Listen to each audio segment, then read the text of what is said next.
Right. All right, folks, we're just going to make a wee start for this month's Governance and Strategic Planning Committee. I'm going to hand over to John for the notice and summons meeting.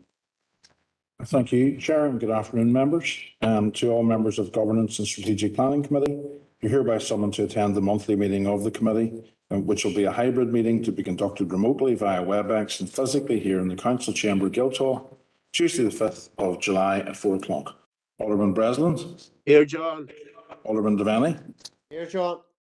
Alderman McCready. Alderman Wark. Councillor Raymond Barr. John. Councillor John Boyle. Councillor Donnelly. And Shaw. Councillor Farrell. Here, and apologies for Councillor Boyd. Thank you. Councillor Fleming. He's lit coming on. Thank you. Yes, he is going to be here. Councillor Heaney. And Shaw. Councillor McGinley. And Shaw. Councillor McHugh. Shaw, John. Councillor Mooney. Here, John. Councillor Tierney. Here, John. Thank you, members. Chair, Alderman Hussey here. I've replaced Alderman McCready. My apologies, Alderman Hussey. Thank you. Thank you, Chair. Just so for item. Is that Chair. sorry? Alderman Thompson here. John, I replaced Alderman Wark.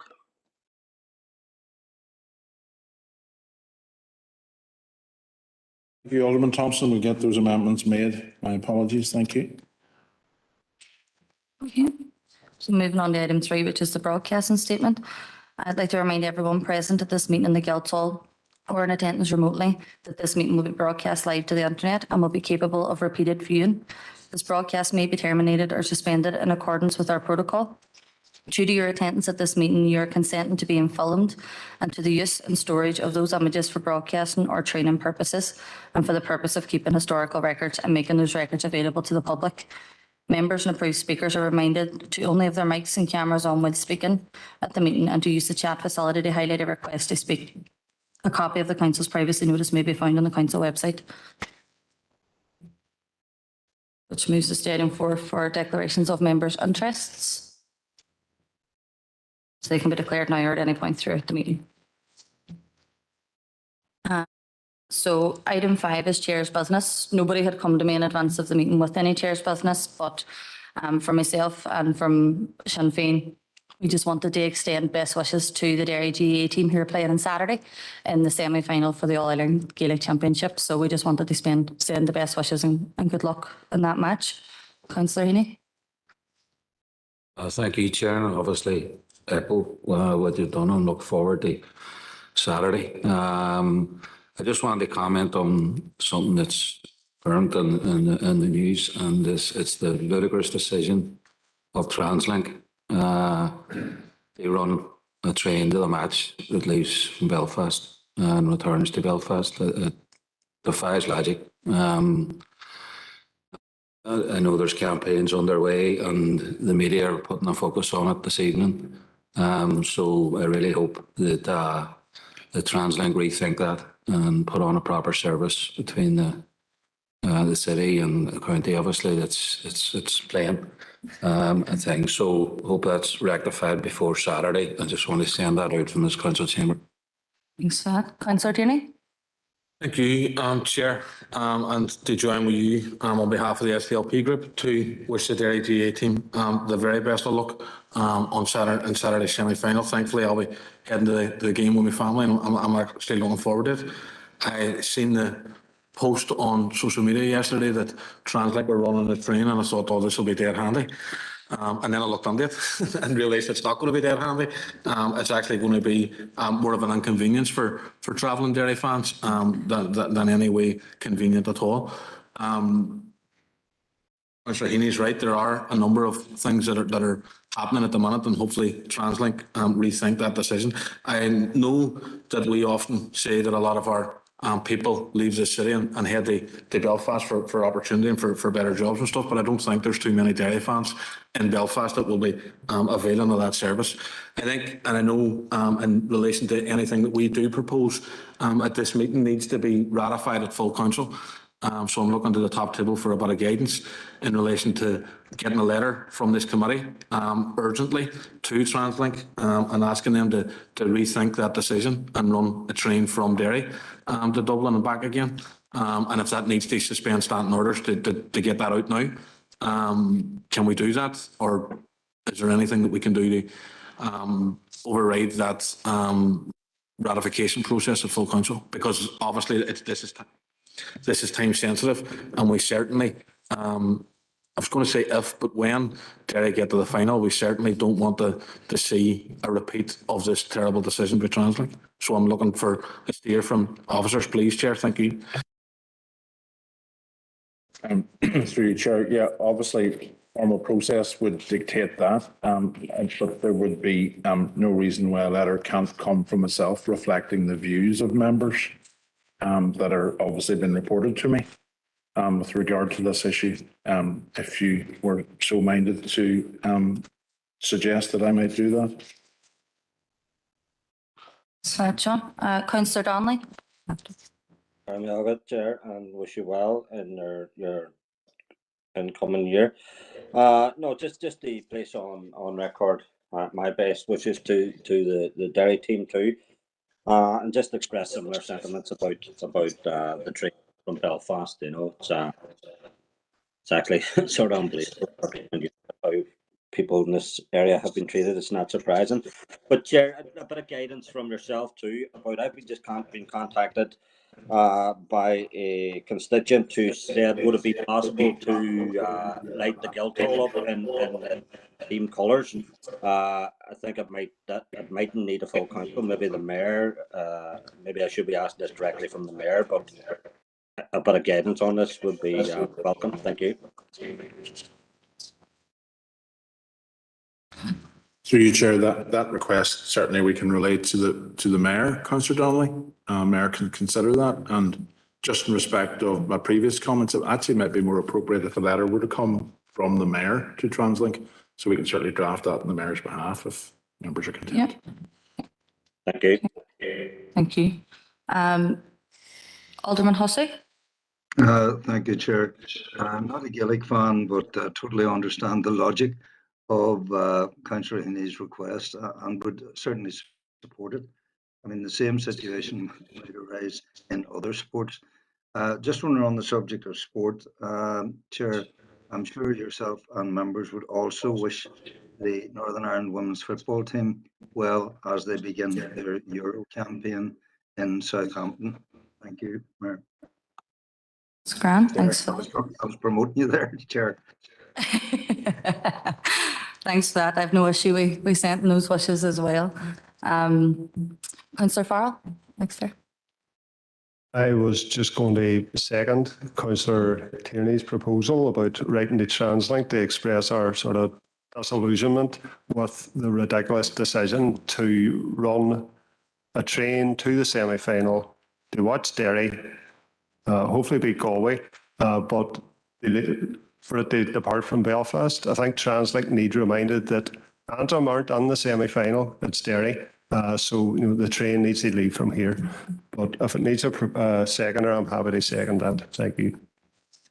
Thanks. I don't think it needs a seconder, but thanks, Councillor Farrell. Councillor Hirkin. Thank you, Chair, for letting me, and all the best in your year of chairing the committee meetings.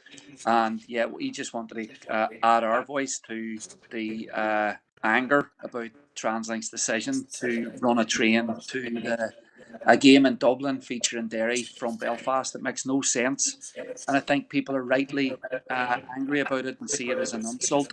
I do want to commend the Into the West group for their immediate response to it, and I want to encourage people to sign their petition. And I do think we need to demand that TransLink immediately address this. It should be moved and leave from the Waterside station on Saturday morning. And if Derry make it to the final, will be absolutely no excuse for a train not to be going from Derry.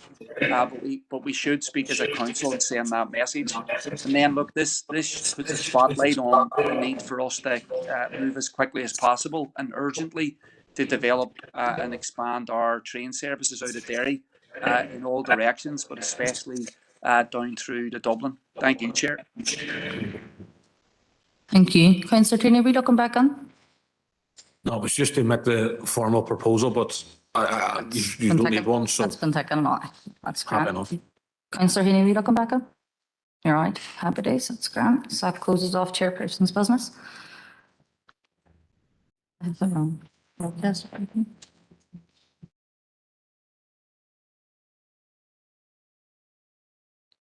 Just moving backwards, I had the previous agenda in front of me. So I went to the chair's business in advance of the deputation. Today we are receiving Mr. O'Kane, who's the principal from Bullickery Primary School, and Mrs. Doherty, who is the chair of the Board of Governors in relation to the motion that was passed at this council on the 26th of May. We're also welcoming Mr. McConkey, who is the head of area planning, and Mrs. McCurtain, who is the lead area planning officer for the Education Authority, to hear the members' concerns in relation to the presentation. So I'm going to hand over to Bullickery for their presentation. I'm actually going to take item 7 at the same time. This is all in relation, it's presented there with the report that has been presented and the pre-consultation response from the council as well. So we'll take comments on both after the presentation's been received. Thanks.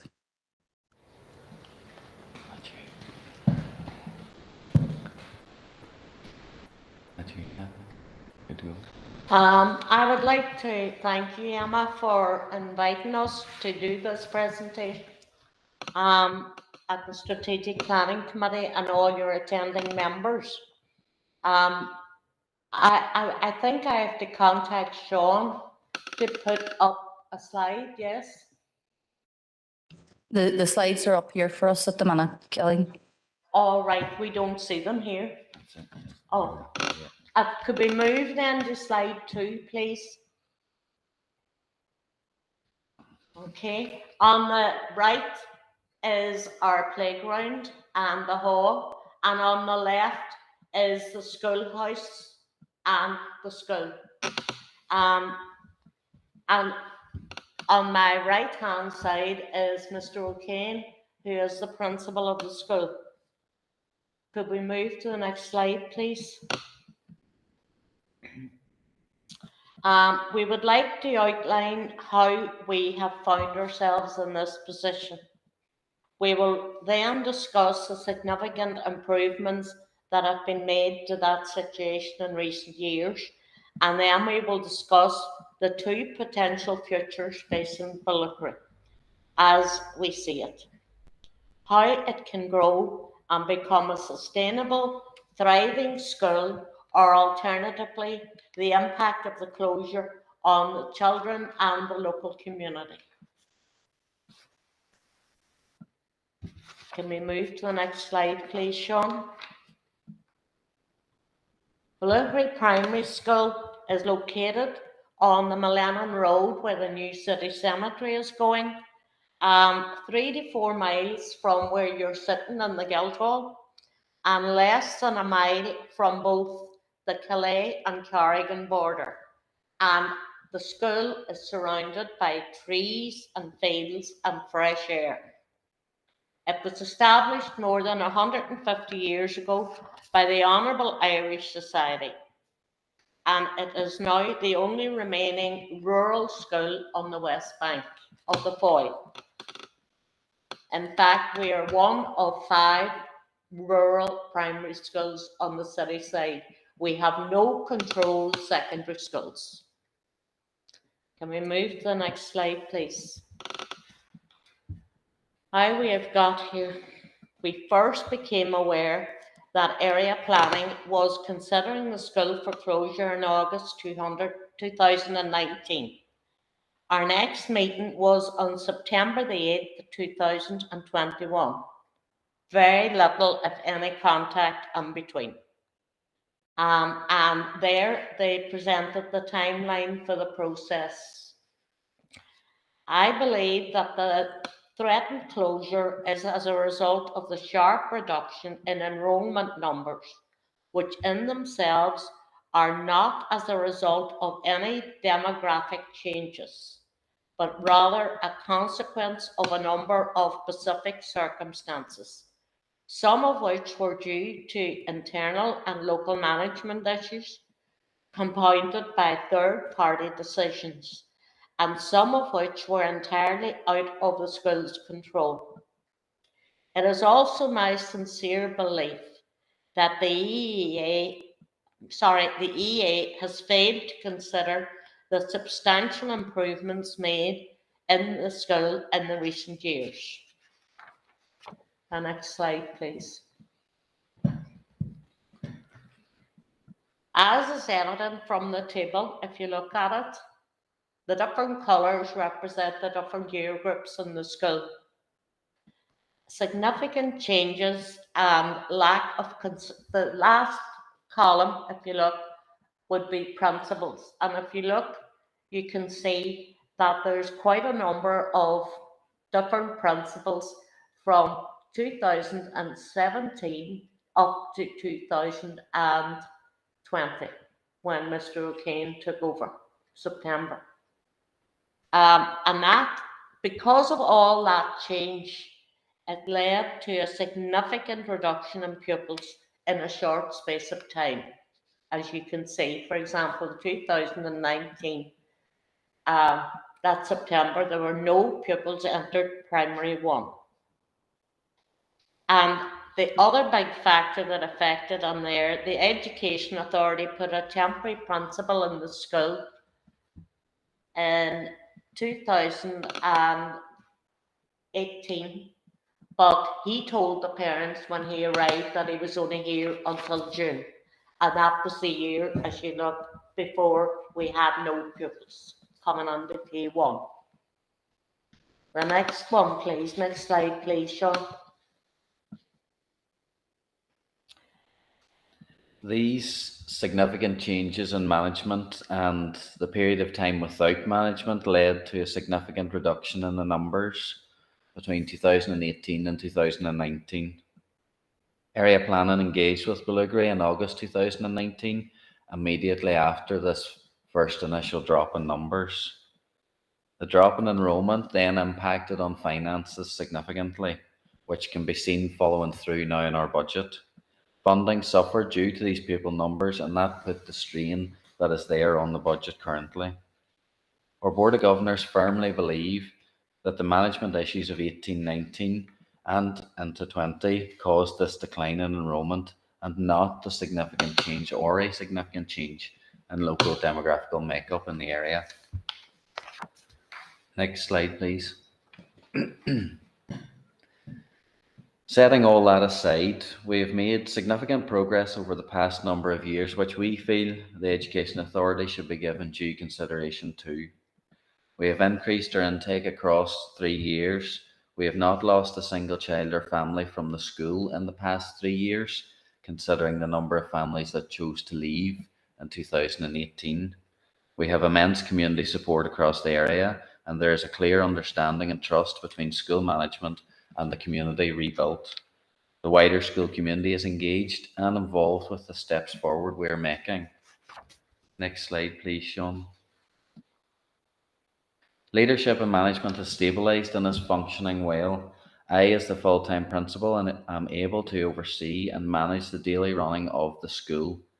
I engage and work closely with other schools in the city and with the local community out here. Our Board of Governors remain committed to the school, with some members currently being parents. They have not faltered, nor has our Board of Governors changed throughout this period of instability. We have committed and long-serving members of staff with over 40 years between the teaching staff and 35 years between the non-teaching staff. They know the area and the community extremely well, and the parents and the families know them and feel content and supported by them. Next slide, please, Sean. Enrolment has grown over the past 3 years, as evidenced from the figures on the slide. It is important to note, as Kathleen said, the zero entry into Primary 1 in 2019, specifically following that period of immense instability. However, enrolment has stabilised and is growing from that 0 to now 9 entering in September 2022. This is evidence that there is more than enough potential for Ballugry to continue to grow over the coming years. It is important to mention also that many of these applicants to Primary 1 are new families. We do not rely on sibling applicants. We also have the situation where children are moving to Ballugry from larger city schools to join our other year groups, having admitted a further 6 children over the past 2 years. COVID-19 has been the backdrop to the majority of this enrolment growth. If the school can manage that during a period of school closures and closed doors to the public, we can only continue to grow this potential in more normal times. Next slide, please. Ballugry, as a rural school, is expected by the Department of Education to have 105 children based on the 2009 Sustainable Schools Policy. The department has capped our school enrolment at 84, and the department has further capped our Primary 1 intake to 12. With 9 for Primary 1 in September 22, we are already at 75% of our allowed intake. With the previous 3-year pattern, we can confidently say that over the next 10 years, it is not unreasonable that Ballugry will reach its intake limit of 12 each year consistently, and that by 2026, we should reach the DE capacity limit of 84, and then be required to make requests for extension to these numbers and improvements to our structure in school. Next slide, please, Sean.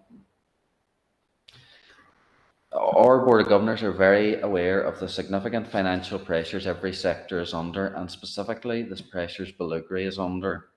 We have done considerable work on school budget, and we have been able to make significant savings of around £40,000 over a number of years, while maintaining the level of provision that's expected by the Education Authority and the Department. We do not put significant pressure on EA through the use of other services such as school transport or welfare, to provide 2 examples, which saves the finances of the Education Authority. Our parents and community have done significant work to our school building, including repairs, maintenance, painting, decorating, and again, all of this is reducing the financial burden that we are putting on the Education Authority. We are acutely aware that school budgets are under pressure, but first and foremost, we are a school, and we must always remember that. The rights, needs, and welfare of our children must come first, above the need to save small amounts of money. And the rights and welfare of the child should be paramount in any public policy decision. Next slide, please, Sean. Accessibility. Ballugry is in a tranquil area just outside of the city. Our large parking facilities allow for safe and secure space for pick-up and drop-off. We do not add to congestion or pollution within the city limit. Our children get their own way to school, again not using EA transport, whether that be bus or taxi. Our school grounds are safe, and the main road outside our school is controlled by 20-mile-per-hour signage. Our children learn, play and develop in the outdoors, making use of the fresh country air and the ample facility we have. We have a breakfast club and an after-school club beginning at 8:15 and ending at 4 p.m, providing wraparound care. This makes the school significantly more accessible to all families, particularly considering that Ballugry is in an area of high deprivation. Next slide, please, Sean. Alongside all of the numerous local community links that you see on the slides, Ballugry has worked hard, particularly in the past number of years, to improve and develop these strong links, to build that trust and that appreciation for the school. We are open and transparent, and we are always involved in supporting the local area. Ballugry is in an area of high deprivation, and as such provides that anchor for the local community. That safe space, you may say. Some of our parents and local individuals are exploring the opportunity of creating a rural hub in this area. linked with the school and providing support for the local community. A recent survey carried out in the local community on what we would call Friends of Belugree showed that all responses overwhelmingly supported the school and what it provides. There was a clear desire through response to this survey to maintain this rural school in the local community and the level of education it provides. We are also closely linked with two schools in Donegal on a cross-border link. We're one of 16 primary schools in Northern Ireland involved in such a cross-border link with Peace 4 education, Peace 4 shared education, which is funded and supported by the Education Authority. Next slide, please, Sean. The next 10 years have so much potential for Belugree. Alongside continuing to enhance, monitor and support and then develop the excellent work already discussed, we will review the considerable need for this school within the rural community and the options that are available, whether it be for us as a school or the Parent-Teacher Association, for developing a rural community hub alongside the school, and the provision that this would provide the community and how they could benefit from our spaces. Our direct neighbour is in the process of submitting planning for a creche daycare facility with 24 places and a new building beside the school. I have worked closely with the family over the past year to interlink the school in this provision in every way possible, and we are in full support of this venture.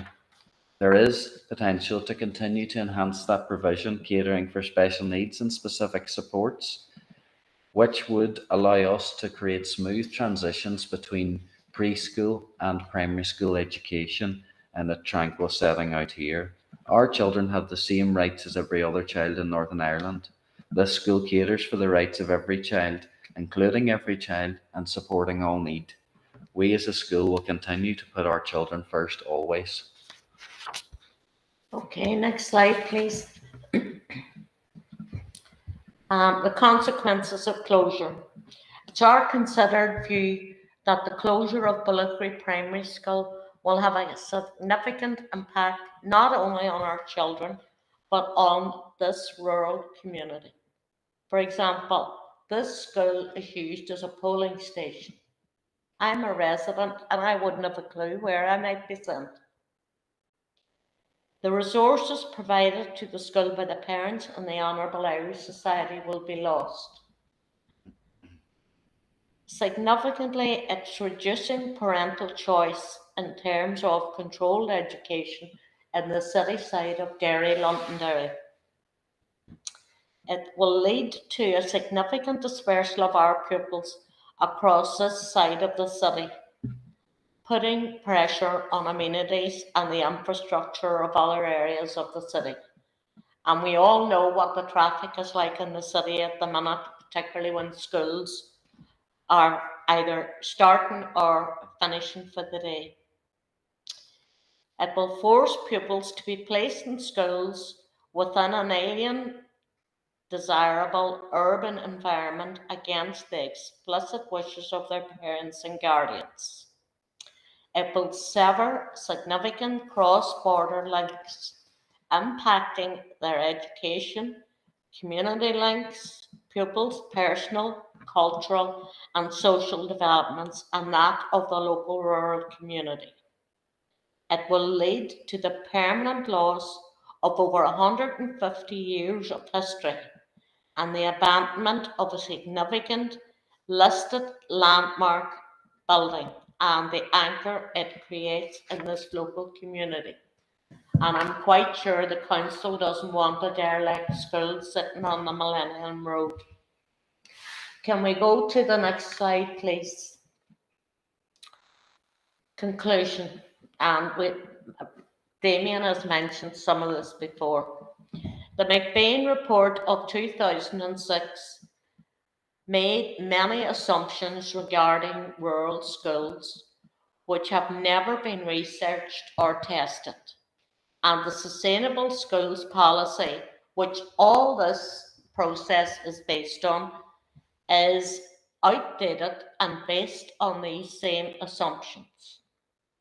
Belugree Primary School enrolment is currently capped at 84 pupils, not 105, as the EA has commented on in the media.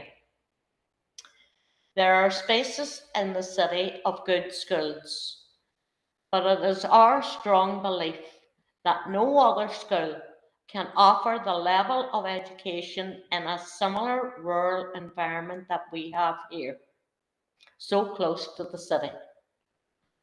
Parental choice and the health and well-being of every pupil in Bullicree is paramount, considering the last few years of COVID. And Bullicree governors have supported a teacher to become qualified in play therapy. Parents, teachers and governors are committed to do all they can to reverse any decision made to close Bullicree Primary School. And the last slide, Sean, please. I would like to thank the Council for their motion and for their submission to the pre-consultation document passed on the 26th of May to support this school, and would hope that they can bring some influence to bear on the Education Authority to consider the proposed outcome. Once the school is closed, it will never open again. And Damien and I would be very happy to answer any questions. Thank you, Kathleen and Damien, for that presentation.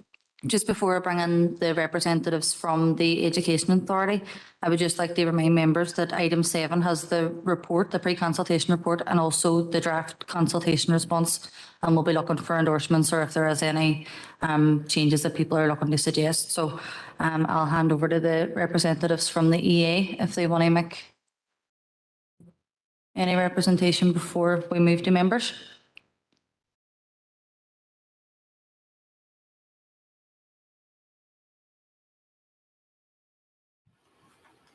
Thanks, Chair. I'll come in. My name is Sinead McCartney. I'm not quite sure.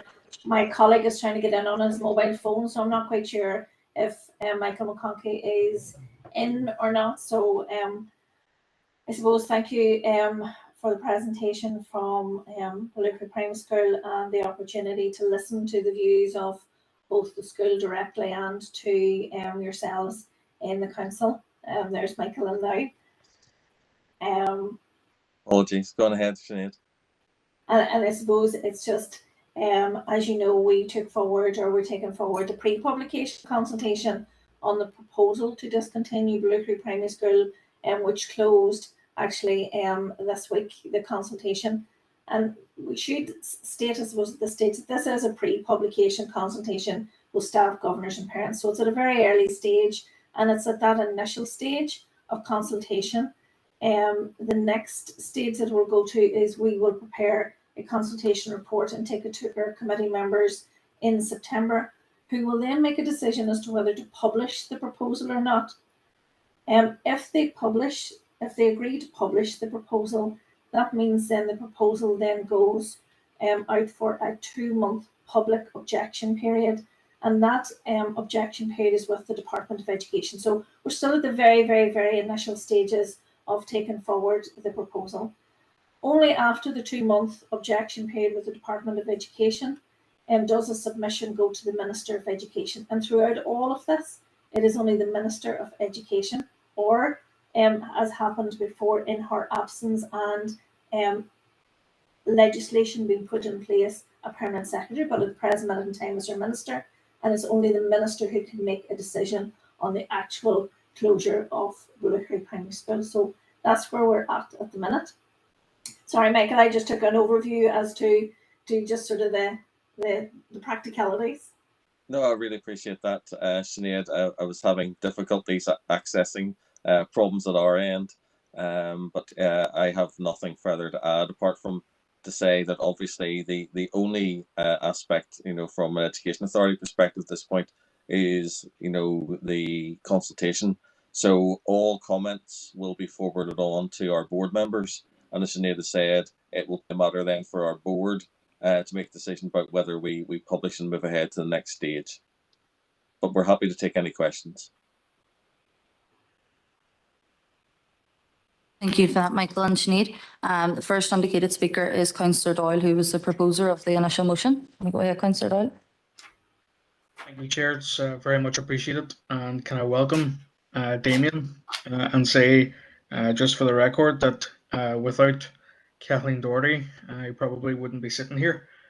She's a former Vice Principal of St. Joseph's and a real mentor to me throughout my years there. Look, people are probably wondering why a Ballyrarnet councillor has got so involved in a school that is in the rural area of a different ward. But I've been out to school a number of times, and it's a fantastic school. In fact, there are many schools in this city and district that could learn a thing or two from Bullockry. I want to maybe focus firstly, if I could, on what I think has been the treatment of the school and the parents by the Education Authority. And I think elements of that have been shameful. For example, seeking to engage with parents via Zoom meeting with regards to letting them know what the details of this pre-consultation were. I know that other members were very annoyed at that and will probably say the same thing. This is a school that plays a massive part in the lives of parents, children, and the wider community. And to engage in a consultation or pre-consultation via Zoom is just not on. And it's been raised a number of times. But in terms of the presentation, I've Into have made a representation to the department. I know others have as well. But again, I've had parents last week to me sending me copies of emails that they had sent into the area planning email address for them to bounce back. That again, I wonder to myself, at times, are the EA tying both the hands and feet of the supporters of the school when it comes to bringing forward the supportive comments for it? Now, with regards to the documentation that the EA have proposed that we look through, a number of points. With regards to the quality of education, the document brought forward by the EA at the time had mentioned around the lack of an ETI report since 2018. Now, the school's been very clear that was carried out during a period when staff were on industrial action. So again, hands tied by the EA from the school's perspective. I know that Damien and Kathleen had mentioned there around the cap of 84 students. The SSP tells Bullockry that it is not a sustainable school without 105 pupils, which is one aspect of a much wider problem. I mean, in research carried out by myself in support of the school, there are at least 10 other schools who are in and around the same number of students for the total enrollment for 21-22. I mean, there's St. Paul's Primary School in Hull, for example, have 40 students, yet their local area planning policy doesn't advocate the same treatment that Bullockry is currently being meted out. Damien made the point as well around the money that the EA saves as a result of the support that the school gets from its parents and the wider community. We work out that it's around £28,000 a year alone that Bullockry saves the public purse by not engaging or not needing to use public transport or schools transport. At the end of the day, if the SSP is going to be there, it's going to have to be applied sustainably. It's going to have to be applied consistently. And at the moment, that's not the case. I'm very much in support of Bullockry Primary School. I know most of our colleagues here are, if not all. And I want to say well done, Damien, Kathleen, and all the parents for the campaign over the last number of weeks and months. We're behind you all the way, and we want to send a very clear message to the EA today. We will not be abandoning Bullockry Primary School, and we're not going to have it treated any differently than any other school across this region. Thank you, Chair. Thank you, Councillor Doyle. The next indicated speaker I have is Councillor Logue.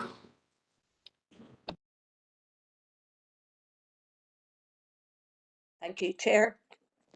And thank you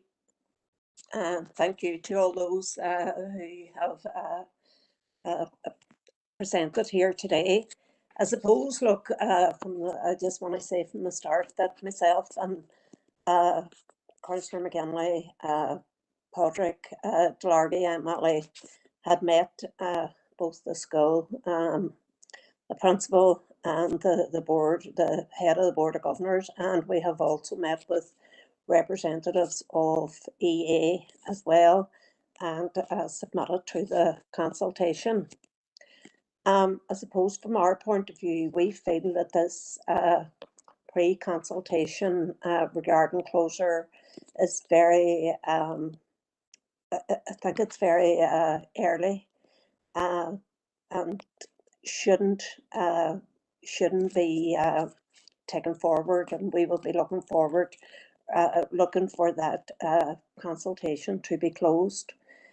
From the onset, the principal and the head of the Board of Governors have outlined the many changes and within the school, especially to the principals, and you know, a school that has maybe 5 or 6 principals in as many years is surely not a situation of stability.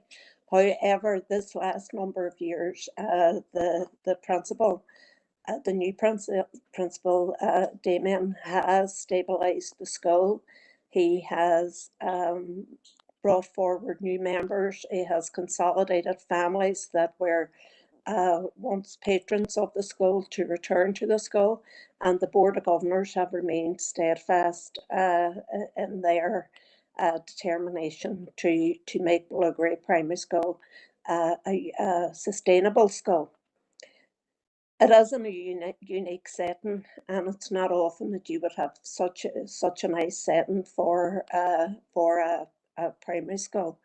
And we all know children learn in different environments. Some thrive in big school settings, and some thrive in smaller schools. And a lot of parents who have chosen Bluegrave School have chosen this just because of the setting it's in, how many pupils is there, and they see the difference that this can make to the level of their child's education. We think that Bluegrave School should be given the chance that the pre-consultation has been premature, given the instability of the school within the past. But now that some stability and has come to the school, we feel that EA should stop this process and give the school a chance to prove itself. It has, over the last number of years, seen changes, positive changes with numbers, policies, and the quality of education within the school. So we would say that the report that has been put forward by EA is certainly outdated and not reflective of Bluegrave School as it is today. So just to finish off, to say, look, we in Sinn Féin fully support the continuation of Bluegrave Primary School, and we would be urging EA to please put a halt to this pre-consultation and give this school a chance to prove itself. Thank you. Thank you for that, Councillor Logue. Alderman Devaney. Thank you, Chair, for allowing me in. And first of all, can I just say a warm welcome to Kathleen and Damien here, giving us a presentation on behalf of Bluegrave School. And I have to say, and I'll put it straight out here, that the DUP are very, very supportive of maintaining this school and keeping it open. I know the Foyle MLA, Gary Middleton, has been in contact with the school, and he has been in contact with the Chief Executive of the Education Authority and has responded to the consultation as well. And look, the Education Minister, Michelle McElveen, has been down and visited the school and had a good discussion with the Board of Governors and the staff there. And, you know, I believe Kathleen and Damien are right. This will have an impact on the children and the community there if the school is closed. And yes, there are 150 years of history here, and this is the only rural school left in the West Bank. And I've always believed that our rural schools could be kept open. But this one here, I have to commend the the principal and Kathleen and all the Board of Governors and staff for the campaign that they're putting forward here to fight. And I believe, Chair, they have clearly demonstrated here a very, very positive vision for the school over the next 10 years. And yes, they've clearly demonstrated it, like many other schools, that there are ups and downs over the years. And look, they've demonstrated clearly here that there have been a difficult time with the management of the school. But look, I believe they're on a very, very positive track here when I see the numbers increasing. And I believe that the school should be given the chance to move forward and have a positive story in that rural area. And look, I do believe, and this would be a question for for Damien and Kathleen, do you feel that the Education Authority have not listened to your concerns and around the discussions that has taken place so far? And would you feel that there has been a lack of consultation with yourselves and around this? And just await those answers. But look, very, very clearly, very, very supportive of the campaign to maintain that the school is kept open. Thank you very much, Chair. Thank you, Alderman Devaney. Councillor Tierney. Chair, thank you for bringing me on, and thank you to Damien.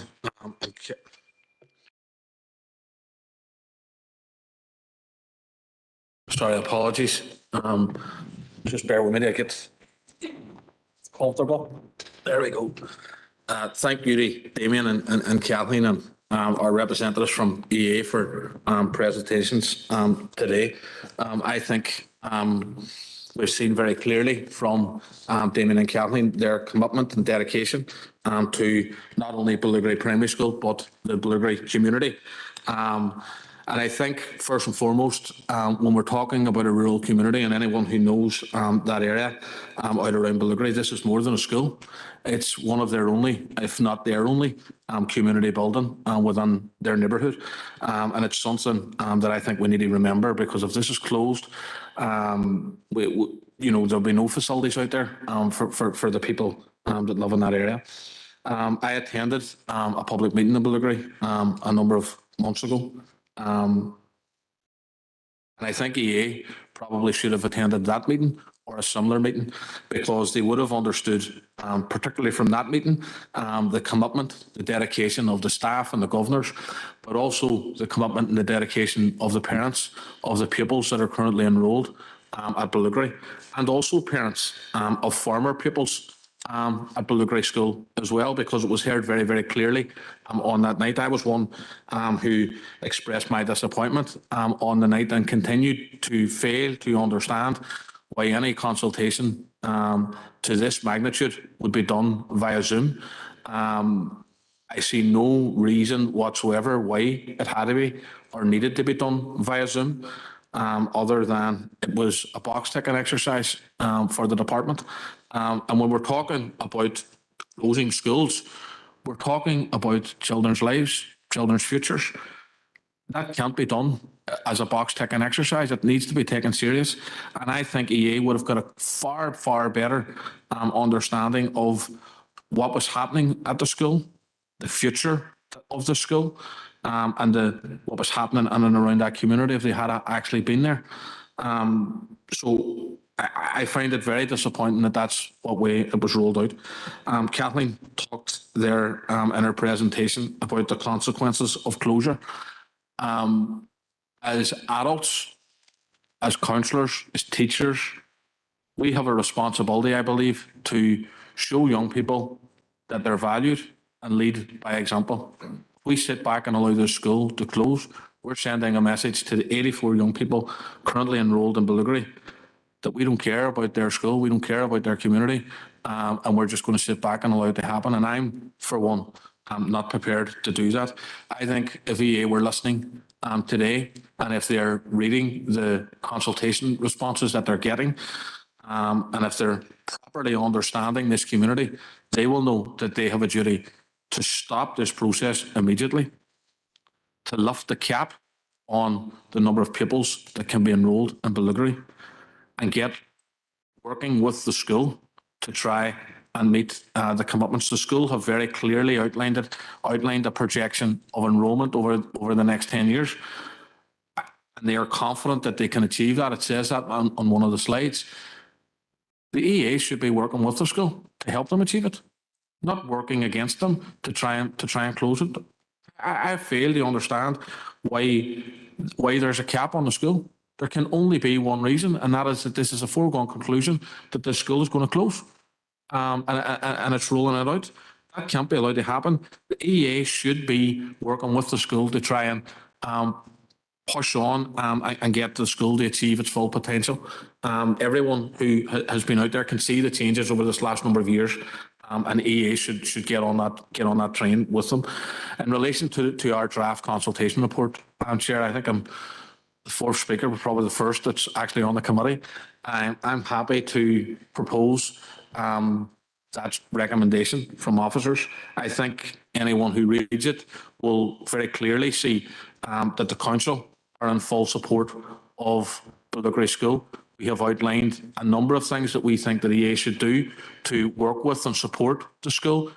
And that way they're not only supporting the school, but they're supporting the wider community. And I think that's a role that they have. EA, the Department of Education, are a government department. We have a responsibility to be improving and enhancing community services. Education is a cornerstone of any community. And I think communities are valued on the education that they provide. It's very clear to me that Bulgari Primary School are on a journey. They are very confident that they can get there, but they need the help and support. They need the tools from EA. They don't need to be trying to do this with one hand tied behind their back. So I'm happy to propose the recommendation. I'm happy on behalf of the SDLP to continue to support the staff, the pupils and the governors and the wider community in Bulgari to do all we can to ensure that this process is halted right away, and that the EA and the wider community, with the support of this council, can do all we can to see Bulgari Primary School achieve what we know that they're capable of doing. Thank you, Mayor, or Chair. Sorry. You got ahead of yourself there. Councillor Mooney had indicated there that he was going to second the proposal for the report. So Thank you, Chair. And just I'd like to echo the sentiments of previous speakers and my own colleague, Councillor Tierney.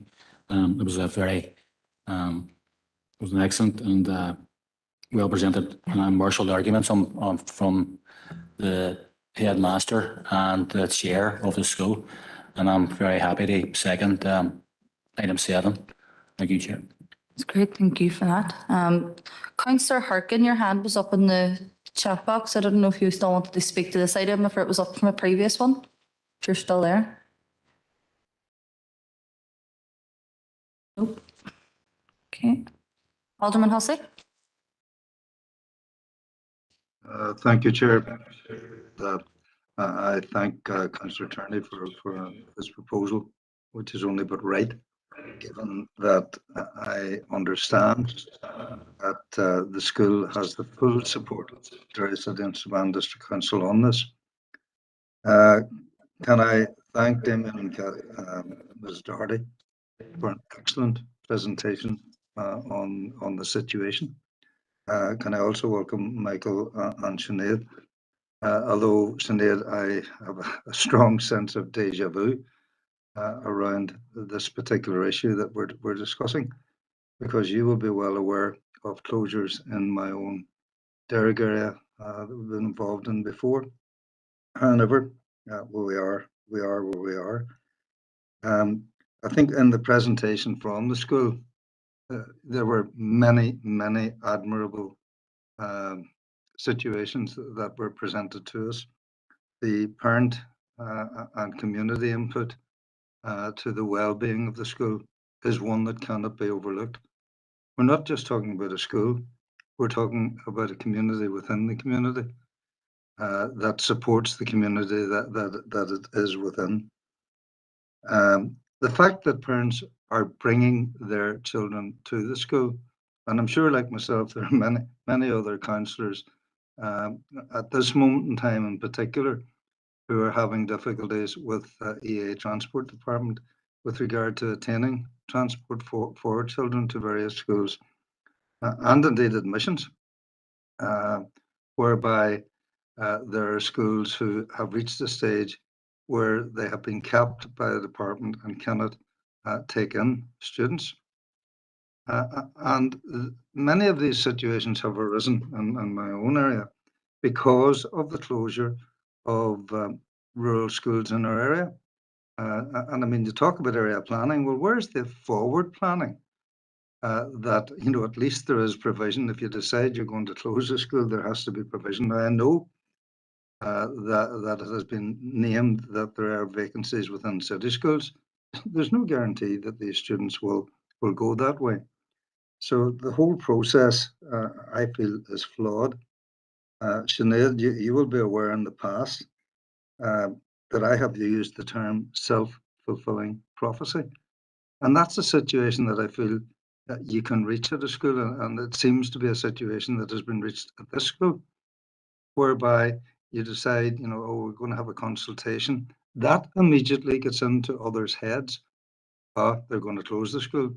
What's the point in my son, daughter going into P1 in that school because they'll not be able to finish their school career there?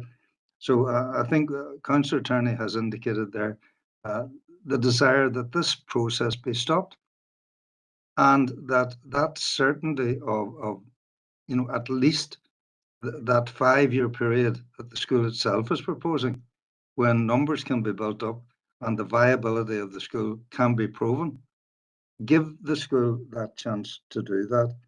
McBain was mentioned there, and I know back in my own the old days of WALB, McBain appeared when I was on WLB, and area planning began to come into vogue. But prior to that, the purpose of the Education Board, as opposed to the Education Authority, was to support and encourage the retention of schools. Now, if a school became untenable, that's fair enough. But clearly, this is a school that is not untenable. This is a viable school that can and will arise from the situation that it's in. It's already arisen and has shown that upward trend.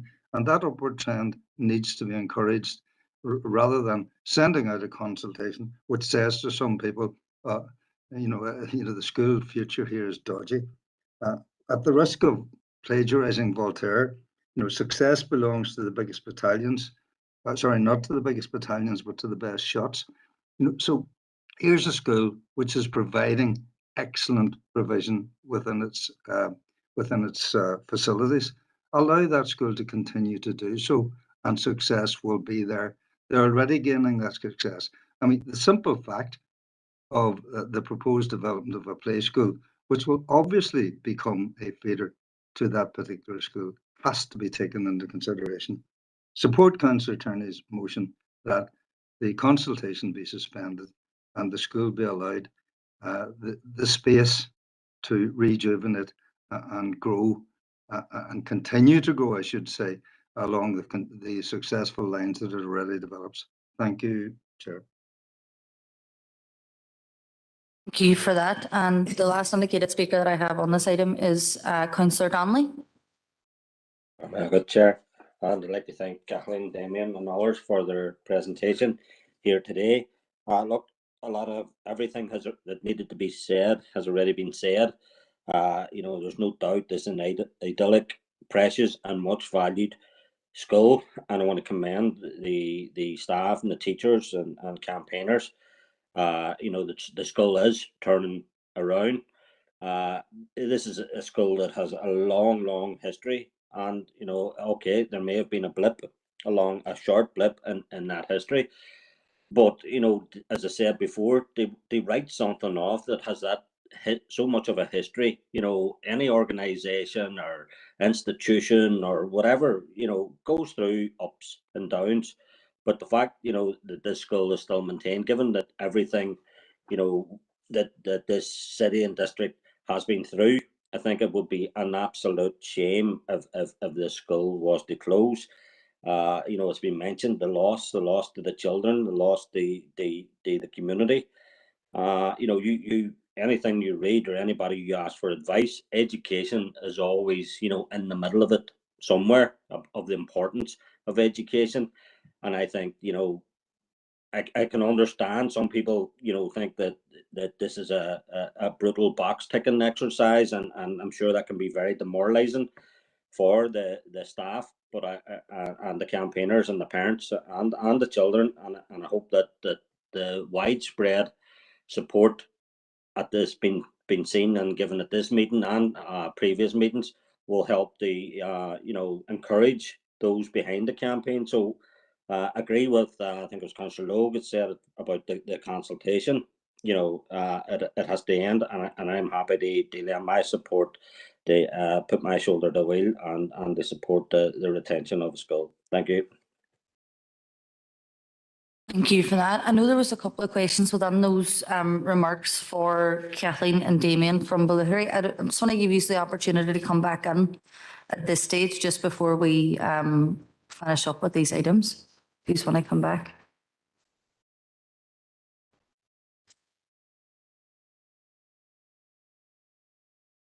We're just turning on the mic. Emma, I would like to thank all the members who spoke in favour of Ballyhurry. I personally believe that the children that come here to school, some from the Republic of Ireland, Donegal, and then the others from Derry, that this school builds a resilience that stands those children in great stead in secondary school, particularly children that are not comfortable or don't find their place in the larger primary schools. We definitely need the smaller schools. Basically, that's my belief. Do you want to say something? There was another question about lack of consultation during the process, and we with the children. We as a Board of Governors would feel that there was, particularly based on the fact that all of the consultation done with parents, staff, governors, anybody was done via Zoom in the first instance, and that's been gone over a number of times, but it is important. It's a monumental decision to close a school, and particularly for our parents to have it dropped upon them like that with a week's notice of a Zoom meeting wasn't appropriate. But I think secondly and critically, it's been mentioned a number of times about children and their welfare and their rights and how important that is for schools and how important it should be for policy and decision making. But there were no child-friendly opportunities for children to respond to this process. And I actually had a parent in my office who was told by the Education Authority that their child in primary 2 could write a letter or could read the PowerPoint, and that would be their way to respond. Now, we as a school took the decision to go ahead and make our own way for the children to respond, and I hand-delivered those responses to the Education Authority in interim. But the Education Authority did not provide any opportunity for our children to respond to a decision which ultimately impacts them the most. And as a Board of Governors, we certainly feel that that was the one of the biggest aspects about this consultation process, that our children were not given the opportunity outside of what we provided as a school to respond to that consultation. And if we are going to talk about the rights of the child and the children having a voice and being central to every decision that EA makes, then surely they should be central to a consultation response about anything to do with their school. We don't make a decision in school without talking to the kids, and if we did, ETA would have something to say to us. But a decision of this magnitude can be made without their input. Seems incredibly unfair. The cap on numbers is a problem, and it is there. The school historically has requested that cap be extended, particularly on the P1 application forms. There are a number of letters in the school that they have received back rejecting that increase on the cap for various reasons, but primarily based on fairness across the system. However, if a policy that has been enacted across all schools it requires a minimum of 105 children and we can't physically reach that, then the policy isn't appropriate for all schools in the system. I think that I've covered most of the questions that were. Well, it's just, if any of you are interested in education at the minute, I think the landscape report that came out last week on the Education Authority is really worth reading, because our experience has been, as was described in that report, they seem to be a tick box process, and data gather organization. They're not about our children. So I think that's enough. Yes. Listen, thank you all for listening, and thank you very much for your support. And I do hope that you are successful in stopping this process for us and for the children. Absolutely. Thank you very much. Thank you. Thank you very much, Kathleen and Damien, and thanks for coming and presenting to the committee. I think the message from this committee, from everybody that spoke, has been clear and resounding in support of our response, but also in support of the primary school. And thank you also to Michael and Sinead, who have come in from the EA, and I'm sure you've heard it as clear as we have in terms of the responses to this pre-consultation that's coming forward. So we're hoping that those views can be taken on board in moving forward. So that brings that item to a close.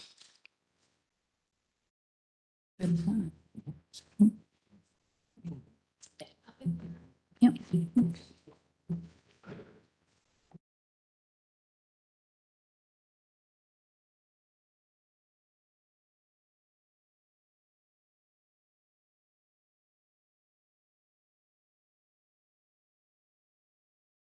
So that'll move us on to the matters arising from our open minutes. Just to the guests that were on there, it is an open meeting, so you are welcome to stay if you want to, but that's entirely up to yourselves.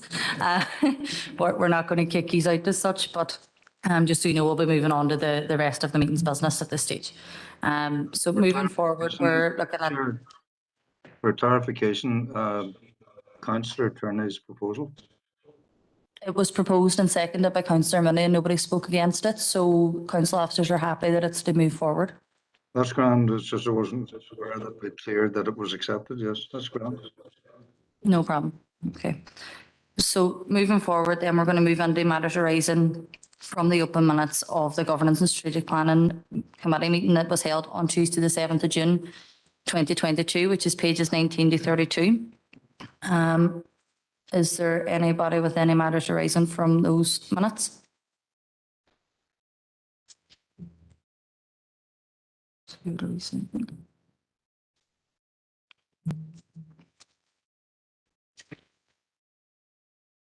Nope. Okay, so moving on then, it'll be item 8, which is the report on the Hardship Fund. And I'm going to hand over to Una, who's going to take that report for us. Chair, could I just, my apologies, just a wee quick one. Could I declare an interest in the airport, a member of the airport board? It's going to feature, I think, in this next item. Thank you. No problem. Thank you, Chair. And members, look, I wish to seek your indulgence because it's quite a lengthy report, and there's some key points I really would want to highlight in relation to it. So the context really is that we're presenting recommendations to allocate £308,000 towards a hardship fund, and that's to assist people in financial distress, particularly around an emergency fuel payment programme. Members, you'll know the context to this and the background. A special council meeting was held to discuss a motion in relation to the cost of living crisis, and that we as a council wanted to set up a dedicated working group and to ascertain what type of initiatives the council would have, the financial resources, the legal requirements, and also in terms of what would actually make a meaningful difference to people's lives. Given the scale of the crisis at the minute, members, you know that there are financial and legal constraints in relation to what we can do in relation to these circumstances. And whilst one-off payments are of measurable benefit, there's actually quite a significant amount of work that needs to be done to address the root causes of poverty. And you know that we're involved in quite a lot of initiatives around City Deal, around community wealth building initiatives, and working with local support organisations. And as a council, we'll continue to do that. And also think it's very noteworthy to just to remind councillors that we are a council who provides a living wage employer, and that we would encourage all employers to adopt this position as far as possible. Members, Section 2.3 gives some of the key activities that are currently being undertaken by central government, and you'll see in a committee report and under item 12 that considerable more details provided in terms of central government response on pages 33 onwards, and really, you know, that's where a lot of the financial and the legal and the policy instruments remain, or with central government in terms of being able to really address the cost of living crisis. And we also wanted to highlight in terms of a cost of living campaign that was launched in the city recently, and it's part of a much bigger campaign, and they're looking to seek to have increases in benefits and also to seek wage rises where possible. Members, the key issues in Section 3, a lot of this you will already be familiar with. You're familiar because we have undertaken research as a council ourselves, and we've highlighted this to a previous committee meeting, but also wanted to highlight some of the more recent research that has come through from the Consumer Council for Northern Ireland. And you can see that they have provided some very detailed information around the cost of living crisis, and they've got dedicated sections within their website in terms of how to support people. But really, the one under 3.3, and it's in relation to fuel that we're highlighting here, is the fact that there has been constant increases, and that we're now more than double the 10-year average price, both for petrol and for diesel. And this report, whilst it's referenced in the 23rd of June, on the 30th of June, both of those prices had increased to 197.5 and 189.9 respectively in terms of diesel and petrol. So it's continuing to increase, as we're all very much aware. We also wanted to highlight that we did have discussions with a number of regional charities and also government departments, and we've shared that information with the Hardship Working Group in terms of the type of support that they really feel would be beneficial. And again, fuel, support for fuel really came to the fore in relation to those discussions.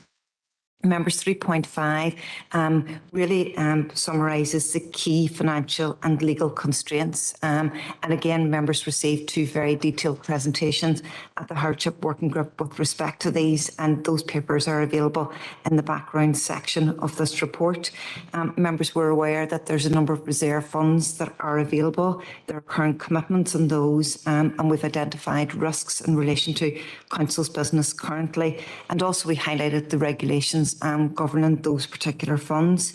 With respect to legal constraints, we did seek legal counsel with respect to what powers are available to council and what we potentially might be able to do. And you can see that we actually give particular types of interventions that we would want particular legal advice in relation to. And the legal counsel said that there could be potentially significant legal challenges to council if we were to make direct financial payments or vouchers to households for food or fuel support. So that played a really important consideration in terms of the discussions at the Hardship Working Group. Members, we also considered the audit requirements, and you can see within the report that we must, and any initiative must demonstrate value for money. We must provide opportunity for all interested charities to apply as the delivery agent, and obviously we must provide documented evidence of any decisions that we take.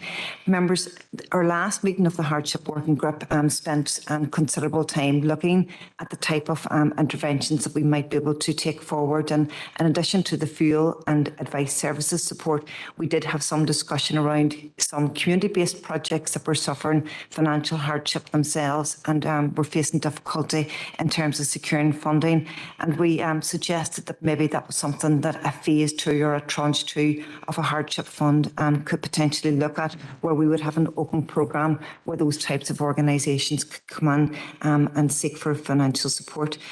So on the basis of the evidence of need, the financial and the legal constraints, the recommendation was that we should proceed on the basis of a fuel emergency programme. And members, whilst broadly supportive of that, did highlight that they wanted further consideration of the application of any eligibility criteria and how we would achieve equality of opportunity. And members, section 3.9 of the report goes into more detail in relation to that. So in order to give you a sense of what type of eligibility criteria you might want to consider, we did undertake desk research of other types of fuel payment programmes that were available across the UK and Ireland, and we put on the table some of the most common criteria that will be applied. Members, of note here is that no programme that we were able to come across had no criteria applied. So basically every programme had some form of criteria, some of them very detailed criteria and some of them of a minimum nature. And on that basis, we then highlighted some of the options that you might want to consider. And as the report states, there's limitless options with respect to the application of eligibility criteria.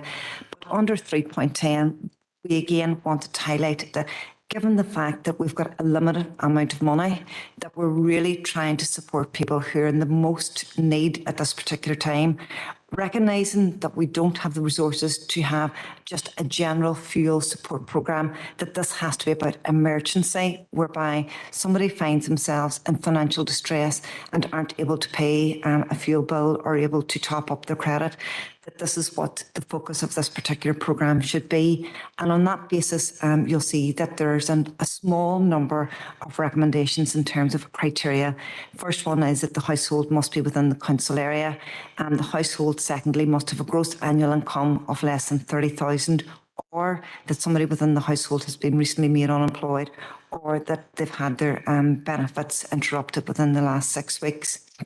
And then further to that, they must in some way demonstrate that they've insufficient finance to pay a bill or to get top-up credit. Members, the second part in terms of the additional information that you sought was around equality. And again, you can see under this section that we've highlighted some of the best practice in relation to that, so that, for example, that we wouldn't limit the programme to any one Section 75 group unless there was demonstrable evidence to say that particular group was in more financial distress than any other one, and that we should limit the number of applications to one per household, obviously provide multiple ways and alternative formats for completing an application for support, that in order for us to assess and to evaluate where the support is going, that we would ask the recipient to provide some Section 75 data, and that we would limit the amount of money that would be allocated per week so that it would allow us to do an assessment of where that money and where the support has gone in order for us to make any recommendations halfway through the programme if we find that there's particular areas of intervention or areas of need that we want to focus on. Our communications need to be really, really clear to provide an understanding this is about emergency only and not just a general fuel support programme, and obviously to undertake any evaluation that would assist us in any further funding that might come forward, or how we might want to lobby or influence government departments with respect to any types of intervention. Members, with respect to implications, we've again highlighted the equality in terms of the type of programme and how that would be administered, and obviously from a rural perspective that we need to ensure that there's alternative ways to complete the application, particularly because of broadband. And then in terms of the financial situation, we've highlighted where potentially and where members have already agreed that this indicative budget would come from, which 200,000 from the rate support grant, 40,000 from councillor allowance savings, and 68,000 from reallocated end-of-year budget surplus as per our last committee meeting. In order to comply and to make sure that we meet all of these requirements, we must undertake a tender process, and you can see they've outlined a timeline for that. So subject to members' approval today, we would go ahead and organise that with the anticipation that we would have these start of the allocation of this fuel support programme by early autumn. So members, on the basis of the recommendations, we're looking for your approval to allocate this 308,000 and to have a fund that would provide £100 towards a fuel bill for emergency fuel payment, and that we would undertake an online promotions campaign to support donations to food banks to encourage people to avail of fuel clubs and to apply for insulation grants. And that really came from the discussion with the regional charities. That's what they had asked us to undertake. They also asked us to work with the PHA, the Housing Executive and local organisations to support the reintroduction of fuel stamps, which would be considered to be really helpful for families and households in need. And also members, that there was a recommendation that we would look to provide a shortfall funding for advice services in 22 and 23. So there's quite a number of background papers and information in that, and Chair, very happy to take any points of clarification that members might have. Thank you, Una. The first indicated speaker there is Councillor Farrell. Okay. Yeah, thanks, Chair, and thanks, Una, for the report. Some massive effort pulling all this together, and it's a really, really comprehensive piece of work. So thanks from the SDLP. We welcome progress on developing this £308,000 hardship fund. People across the city and district are really struggling with the soaring cost of living, and it's still up to us to help them as much as we can. We agree largely with the recommendations on here. We support the establishment of the emergency fuel payment programme. We support the marketing campaign to promote food banks, fuel clubs and insulation schemes. We support the activity around fuel stamps, and we support the extra investment in advice services. But we do have issues with the eligibility criteria for the fuel payment. As it stands, it's open to households with a gross income of less than 30 grand and not open to households with a gross income of 30 grand or more. We don't want to see anybody who is genuinely facing hardship excluded from this scheme. And the current criteria provides for a scenario where a single person who is earning £29,999 a year can apply for the scheme, and a family with 4 children earning £1 more a year can't. So we have an issue with that. Nobody can argue that the single person on 30 grand or a pound less has less disposable income than a family that has 6 mouths to feed. And nobody can argue that that family is not deserving of support. And the current criteria that we have, we're excluding them. So we feel the criteria needs to be revisited. We shouldn't be excluding any family or any household or any individual that's genuinely facing hardship, including the working poor and including the squeezed middle. So I understand the scheme has limited resources.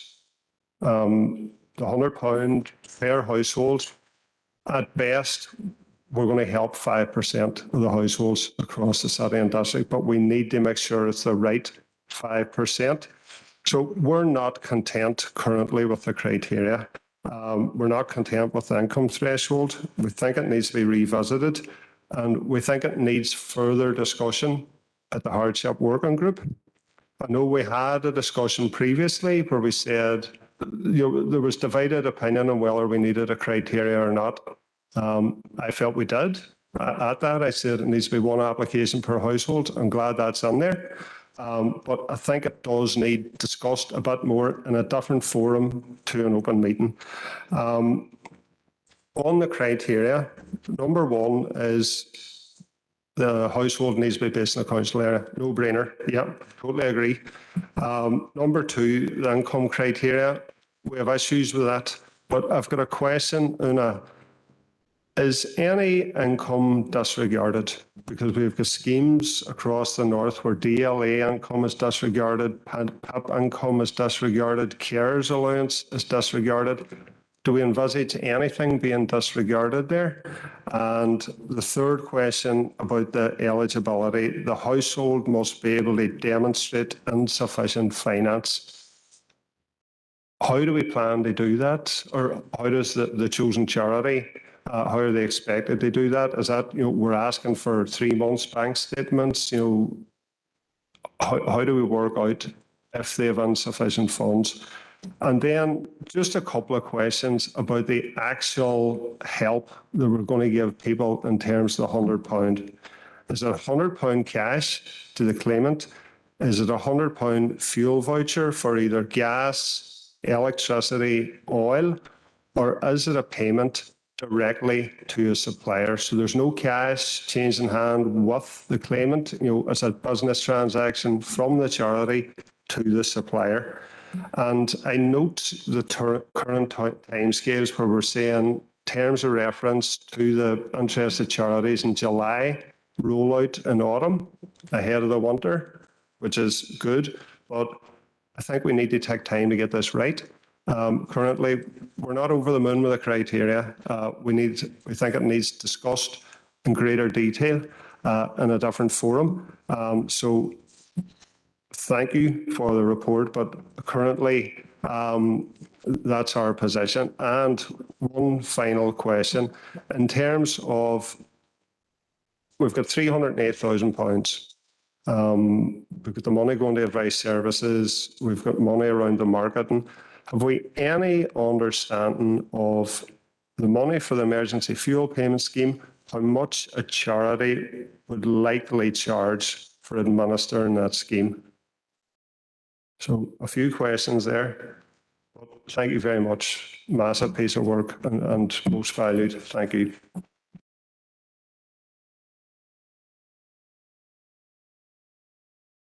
Councillor Fleming. Thanking you, Chair, and thanks to Una for the report. And on behalf of Sinn Féin, and echoing the sentiments of Councillor Farrell, it's a massive piece of work over a relatively short time. But given the unprecedented times that we find ourselves in, and I know this is stating the obvious and it has been stated already before, we're trying to find a way, and obviously this is where we're discussing to allocate £308,000 while 430 million sits idle because of one party refusing to go back into government. And I think that point needs restated again, because 308,000, well, that's a welcome sum of money to be putting out to people who are in dire need, and they are in dire need. It is doesn't go anywhere near what will be required in the weeks and months ahead. Not just in terms of the poverty now, but the endemic poverty that some people face on a day-to-day basis. So we do, in the broad terms as well, support the recommendations, although, again, we do share some concern around the criteria, and we obviously would look to an eligibility criteria which does seek opportunity of equality. We're mindful as well that it doesn't become too bureaucratic in terms of how you would apply it, and so therefore we would agree as well that the criteria maybe needs brought back to the working group for them to take another look at it, and hopefully without it stalling the actual process as we attempt to go forward in terms of putting this money out. But we welcome the thrust of the recommendations, but do feel that there's a bit more work needs done on the criteria. And again, we do need people to take up the responsibility of governance. It's beyond belief that in this current situation, which is only going to get worse, people are refusing to take up the responsibility of government. Thank you. Thank you, Councillor Fleming. Councillor Doyle. Thanks, Chair, and genuinely really do appreciate all the work that you've done on the turnaround that you've managed over the last while to get these on the committee papers as quick as possible. Look, I mean, from my perspective, we did have a good conversation at the Hardship Working Group, and I felt that the only criteria outside of the obvious that we should have is that someone should be living in this council area, because I recognise, having looked through ARECA schemes myself, that it's so difficult to try and put together criteria. But at the moment, I think what we have, and I don't mean any disrespect when I say that, is a copy of the Bryson scheme. And I don't need to tell any members the difficulties that people had, because I'm sure people came to all of us around trying to provide proof of hardship or proof of income. And in particular, what I'm thinking of are people who are elderly, who, for example, won't be able to or may not be able to log into an app on their phone and print out a bank statement, or people, for example, who are self-employed, who have income that is fluctuating month by month. I also think that there's implications for that on the basis of the tender. I mean, if we're asking someone to sit down, a charity to provide a service where they're going to get an influx, and let's face it, they are, of applications, and then they have to basically park some of them to look at or wait for bank statements or statements of benefits or any kind of information that we're requiring, they're going to need an army of people to do that. Bryson had a big team. They then enlarged that team and they were supported by the department. I'm just keen that we don't go down that route, because even for the very small level of support that went out through that scheme, I personally was inundated with people saying, Emmett, I've sent them the information that they're looking for, and they're sending it back to me. I don't want that to happen with this scheme, because it causes more problems than it fixes. I'm still of the and any other time it might sound ludicrous, but I'm still of the view that the only criteria we should have is, in fairness, like Rory said, one per household, but the people live in this city and district, because any other criteria means that we have to have a machine in order to process that. And with that, the cost to council as part of the tender goes up, and the amount of money that we have to give out to people goes down. Happy to go back and have a further discussion at the hardship working group, but certainly at the moment, the criteria causes me great concern. And with that, I'd like to maybe suggest, I know I'm not a member of committee chair, but even just to suggest, maybe if possible, in advance of the next hardship working group, that we maybe have a reach out to our 3 advice providers and see if there's any advice they can give us in terms of, obviously they're filling out forms and help people access benefits all the time. Do they think that there's a way that we could, prove the things that we're asking people to prove, terms of income or terms of residency, that we could do without breaking the bank or having to ask a charity to take on a massive bureaucratic task? Because to me at this point, that seems to be where we might be headed.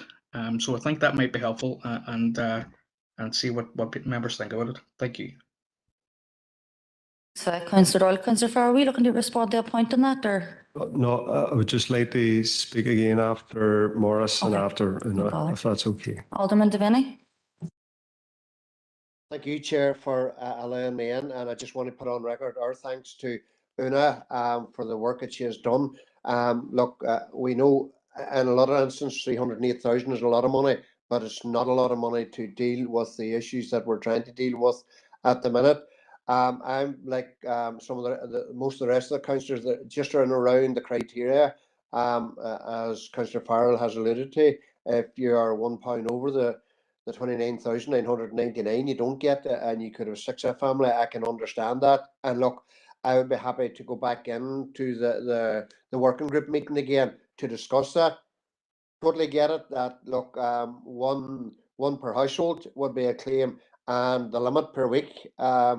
And look, once again, we're into the debate of how a person in need would demonstrate that they need that. And I mean, we had that discussion at the working group. We talked about electricity. We talked about a photocopy or a photo of your meter. But then, as someone did mention in around the group meeting that day, that look, we could all get one photo and we could share it all around, and we could all say that we're entitled to the money. And look, this 308,000 is very, very clearly for the most severely in need. during the crisis. And yes, we now, and I've said it often before, we have now those people who are working in fairly good jobs under pressure, and they're known now as the working poor. The application, no matter what it be, I think as Councillor Fleming said, doesn't have to be bureaucratic. The question I would have around it as well, maybe, Una, is yes, what way would this money be paid out? Would it be cash, or would it be a voucher scheme, or whatever it might be? Because I do appreciate that, look, especially for those who are on benefits, if they get any cash, they have to declare it. And look, it could affect their benefits and cause them, exacerbate the situation, is what I was trying to say. If they get £100 cash, they have to declare it to the HSS, and I'm just wondering around that. But Chair, very, very happy to go back into and if it hasn't been proposed, we propose that it would go back into the working group for further discussion and around the concerns that have been raised by previous councillors. Thank you, Chair. Thank you, Councillor Farrell. Then we'll come back to you. Is that okay? Thanks, Chair, again. So for the sake of clarity, in terms of the recommendation, we've got 5.1, 2, 3 and 4. I want to propose 5.2, 5.3, 5.4. So the money goes to advice services. We start the marketing around food bank, fuel stamps, all the rest of the stuff that is very, very important. I don't want that to be delayed because the focus that needs to be taken on 5.1. So I'm proposing that 5.1 is referred to the working group and the remaining items and the recommendation are passed, if that's okay. Do I need to write that out, or is that explanatory? Wait a second, Councillor Tierney is happy to second that, so that's proposed. I'm just going to, Councillor Doyle, I can see that you're on the chat box there, but Una has a wild lot of questions to get through in terms of what's been said. So I'm going to pass back. And then if you want to come back on after she's had some clarity on the points, then I'm happy to bring you back in at that stage. Una. Thanks very much, Chair, and thank you, members, for all your comments. They're very helpful. So the first one, in terms of can anything be disregarded regarding benefits? So absolutely, having gone through the different programmes that are available, quite a number of them say leave your benefits to one side. It's the other income over and above any benefits that you receive. Some of the programmes said you must receive benefits in order to be eligible to apply for this programme, whereas that would actually have eliminated other people who are not on benefits, who potentially are the working poor. So, and that was for the reason that we did the 3 Rs, so it could be a household income, or it could be about benefits, or it could be that you were recently made unemployed. So it was to try to make it as broad as possible in relation to that. How do we demonstrate that the insufficient funding? Well, that's really down to the charity that will come forward in terms of answering the terms of reference. So we would ask that charity to identify what would they consider to be evidence. And again, having looked at different programmes, some of them were around bank statements, but the experience of that has been that that's very difficult for people to upload whenever it's application by digital, that's actually been disadvantaged for some people. So again, there's some good practice in relation to other ways to overcome that. In terms of the £100, no, we wouldn't foresee it as being a cash payment. So the household coming forward, if they, for example, said that they were running out of electricity, you would make the payment directly to their electricity supplier, to their fuel, oil supplier and so forth. So it wouldn't actually be any money or any fuel vouchers that would go forward. And in terms of how much would a charity charge, again, a number of the programmes that we looked at were council based, so a number of them have got very significant resources within council that have administered the programme, so there's been no cost to them. Whenever we looked at this, we thought that we could actually put an upper limit to the amount of money, so we wouldn't actually necessarily react to a percentage coming forward from the charity. As a council, we could say, look, we're not willing to pay any more than X, and that was going to be determined whenever we actually knew how much of the 308,000 was going to go towards the fuel payment. So again, I think all of these will be very, very helpful to have further discussions at the working group in relation to. In terms of Councillor Doyle, saying that it's similar to the Brighton, in actual fact, all of the programmes are very similar. So they have quite similar criteria, quite similar methodology in terms of what's going forward. We did speak with Brighton and they were very helpful in terms of pointing out the things that didn't work and the things that did work and, any best practice. So they were very generous in terms of being able to share that knowledge with us. I think it would be very, very helpful to discuss with the advice services, in terms of if individuals or households were coming forward, what type of support would they require. And Alderman Devaney, he also had asked how would it be paid out. So it would actually be in the form of direct payment to the fuel supplier. So I think that was most of the questions. Thank you for that, Anna. Councillor Doyle, does that clarify what you were going to come back on, or do you want to speak again? No, Chair, thanks, and thanks to Anna again. That does it. I'm just keen to, if we can have a conversation with our advice providers. They deal with this every day, and they might be able to help us out. Thank you. Okay, thank you. That's noted. So, Chair, I would hope to bring the hardship working group together next week. Again, we'll look to get a date out as quickly as possible so that we can progress with those discussions. Yeah. Okay, so we'll be looking at that. That's great. So that'll bring that item as the recommendations have been proposed and seconded with the criteria to be looked at again. So we'll move on then. So it brings us to item 9, which is the working group to oversee council finances. And I'm going to pass over to Alfie, who is joining us online, who's going to deliver that report for us. Thank you, Chair.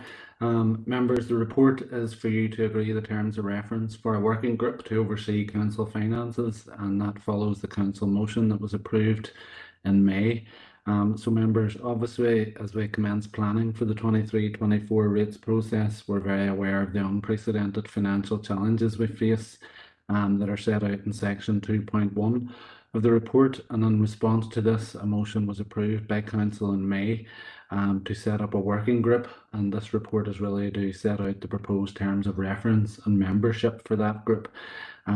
Ultimately, members, the key output obviously of our rates process is that our Chief Financial Officer is required under legislation to sign a declaration that the rates are robust and reserves are adequate to fund council services, and that can obviously only be done following detailed engagement with yourselves around pressures and service delivery and savings to ensure that we have adequate budgets in place to deliver all services. So in terms of the proposed terms of reference for the group members, there's 5 key areas to consider. Firstly, the purpose of the group is simply as laid out in the approved council motion. Secondly, the membership of the group is being left for members to consider today. For your reference, council working groups up to this point have been populated through one of 2 mechanisms. The first of those being 1 member from each political party and 1 independent member, and the second of those being all elected members. Thirdly, members, in relation to the meetings, it's proposed that this working group would meet bi-monthly, commencing in September, but obviously where circumstances dictate, that can be more frequently by agreement, and a minimum of 1 meeting member would be dedicated to each of the directorate areas, with the relevant directors and service heads in attendance for that. It suggested that meetings would require a quorum, and depending on the agreed membership of the group, it's proposed that that quorum would be agreed at the first working group meeting. A schedule of meetings will also be agreed. Notice will be given for those meetings together with agenda and associated papers, and notes will be taken of all discussions and agreed actions. Update reports will be provided and reported through this committee members and other appropriate council committees. Ultimately, the responsibility for agreeing the district rate would rest with full council. So fourth, members, in terms of the key objectives, the group wouldn't be a decision-making body, but would be set up to give detailed consideration to all the issues that will impact on our rates for 23-24, and those will be for subsequent consideration and full approval by full council. So the key issues of focus would include: Number 1, regular updates in relation to the global rate position as more information emerges around any risks and significant regional information becoming available. Number 2, obviously a detailed line-by-line assessment of all our budgets and service areas within each of the directorates. Number 3, members, any updates and assumptions and risks in relation to our rate base, which obviously funds 80% of our services. And that would include considering the option which is now available to us of striking separate domestic and non-domestic rates. Number 4, obviously considering our capital strategy and our wider growth aspirations and the associated finance and implications of those. Number 5, members, the group would obviously consider the need to lobby and progress engagement with government in relation to any significant issues impacting on our finances. So, for example, rate support grant and any other support that we get from government in relation to our pressures, and also, indeed, members, wider rating policy and reform. And finally, members, the group would obviously be paying regard to the wider medium-term outlook for our finances beyond 23 and 24 with a view to informing our medium-term financial strategy. So finally, members, in terms of review, the draft terms of reference would obviously be reviewed at the first meeting of the Finance Working Group and then periodically thereafter.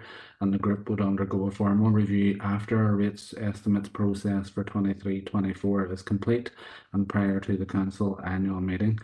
So they're not considered to be any data protection, climate change issues associated with the report, and the wider financial implications have been highlighted that the group has been set up to consider and address. So members, in terms of recommendations, you're asked to agree the terms of reference for the new Finance Working Group as detailed in the report, and you're also asked to consider the options for membership of the working group as set out in section 3.3 and 3.4 of the report, and if appropriate, nominate membership accordingly. Thank you, Chair. Thank you for that, Alfie. Councillor Tierney is our first indicated speaker on this item. Thank you, Chair, and thanks to Alfie for the report and his work on it this far. There's no doubt that the work of this financial working group is going to be extremely important over the next number of months. When you look at the current pressures that are on this organisation and trying to navigate our way through them, the body of work that this group will do, although it's not a decision-making body, will inform the decisions that we make within this chamber. And I think in terms of this paper and in terms of the recommendations, we need to recognise that work. We have already suggested at one of the briefings that one of the things that we would like to see coming out of this group is a very clear breakdown of each spending line per department over a number of meetings at this group. If this group was to to begin meeting in September and as suggested would meet bi-monthly, you would have 3 meetings of this group before we set the rates in February, and I don't think that's enough. I think we need to change that this group meets at the very least monthly to begin with, because we need to have a very clear understanding across this council. We in the SDLP want a very clear understanding of each spending line, and 3 meetings where one is going to be focused on the terms of reference first and foremost. 3 meetings is not enough to do that, in our opinion, and we would ask that that be changed to monthly until we get over this current rates process, and then we can relook at that again I'm not one for having meetings' sake, but I think if we want to get this right, if we want to do the appropriate work within this group, 3 meetings between now and February just isn't enough, in our opinion. As I've said already, you know, a key focus of this group is going to be looking at the rates process for February of next year. And there's a massive amount of work in that. And if people recognise the massive amount of work in that, if people agree with me that 3 meetings between now and then isn't enough, then people will also agree in relation to the membership of the group that we need to make sure that it is consistent. We need to make sure that people's minds are focused, and we need to make sure that we have, you know, a working group is a working group for a reason. It's there to do a job. It's there to have the same number of people, the same people round the table to try and deal with the issues and make sure that, you know, the first half hour of the second meeting isn't a recap of the first meeting because someone may or may not have been there. It's there with a purpose. I know we have the traditional 1 member from each party and an independent, and then we have working groups where we have all members that are welcome as well. We want to step outside of 2 of those 2 processes, and it's not for being awkward. It's genuinely because we want this working group to actually focus on the work that it does. But we also recognise that having 1 member from a political party and an independent for the job of work that you have to do, I think it needs a little bit more than that. So we would propose that it has 2 members from each political party and 2 independents to make sure that it's focused, to make sure that people are across their brief, to make sure that people understand what it is, and to make sure that we're actually doing the work that we're setting out to do. So in relation to the 2 recommendations, and I genuinely do thank Alfie for his work on this, and I know he's probably already having nightmares about the RITS process. I think this group, if it is a confined group, not a confined group of people, but a consistent group of people, will help smooth that process out as we come to February. So for us, in relation to the 2 recommendations, recommendation 5.1, yes, we're happy with the terms of reference. We want the number of meetings, we want that period changed to monthly as opposed to bi-monthly. And in relation to the nomination or to the membership of the group, we would suggest that it's 2 from each party and 2 independents as well, just to keep that a consistent approach across the council. And that's an official proposal, Chair. Thank you. I'll second that, Chair. No problem at all. Next indicated speaker, Councillor Heaney. Thank you, Chair, and also agree this is a extremely important working group, given the state of the council finances and all of the challenges that we currently face and are going to face. So it is crucial that this is an effective and a functioning working group, and because of the importance of its work. Like Brian, I would concur on sort of both of the issues that he's raised there in relation to the frequency. 3 meetings between now and us 7 or 8 just isn't sufficient. So we'd be content enough to support that element of what is proposed, but also in relation to the membership, like our intention and position would have been to have as tight a group as possible for this particular specific working group. I know we have working groups like the one I'm involved in terms of the working group in Irish Unity, where it is totally appropriate for all members to be involved in that discussion, but this is a very different piece of work. But we're content enough to support Councillor Tierney's proposal around 2 per group in order to fulfil that job. So we're happy to back the proposal, Chair. Just on that, can I get a wee bit of I thought bi-monthly meant that you met twice a month, not once. Chair, it's a term that some people take as every 2 months and others take as twice per month. Yeah, I always thought it was twice a month, and I was always I don't know if it's going to be 6. I understood it to be The other way. The other way. I think it's easier if we talk in terms of monthly and more frequently if needed. Yeah. That's okay. No bother. Thanks for that. Alderman Hussey?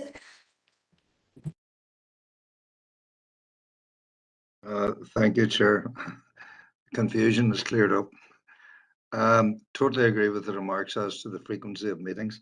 I'm particularly minded with regard to the meeting with individual directorates. And, you know, if we were to follow what I understand to be bi-monthly, as every 2 months, that we would have, you know, it would have been February before we met with the third directorate. You know, what opportunity does that give any director to work around the issues that we as councillors want to direct on and to have input into? In fact, I'd be inclined to suggest, you know, a binge at the front, shall we say, whereby the three directorates meetings are held within a fairly short space of time to get the lie of the land, so that we can then move forward into more depth. But certainly support the idea of expanding rather than just one per party to two per party, two per independence, without going to full council, because I think, as Councillor Heaney has said there, it will be an intense job of work that has to be done by this particular committee or grouping. So broadly in favour of the proposal as coming forward from Councillor Turnley. Thank you, Chair. Thank you. Councillor Donnelly? Chair, just look, I'm listening to what's being said here about the meetings and the frequency of them. I have no issue with that. Chair, where I have a problem is the recommendation, which will effectively exclude 60% of the independents, and they won't have an input into this particular group. So I can't agree with that. I'm not sure why, you know, they pick two from independents when they are effectively just that independent from each other. If it's numbers, you know, I think it should be open to all. But even if people want to go for three for each party in case it's a numbers game, but I can't support the exclusion of independents from this group. Thank you. Okay. Alderman Devaney? Thank you, Chair, for allowing me in, and thank Alfie for bringing forward the report here. No problem with terms of reference. 100% behind that. Just on the frequency of the meetings, as previous speakers have indicated, that look, we have a huge piece of work to do. Meeting every second month wouldn't meet that demand and give us the time to scrutinise the finances from each directorate. So happy enough to have monthly meetings, and look, and DP are very happy to support two members from each party and two from the independents, and see how it moves forward. Thanks, Chair.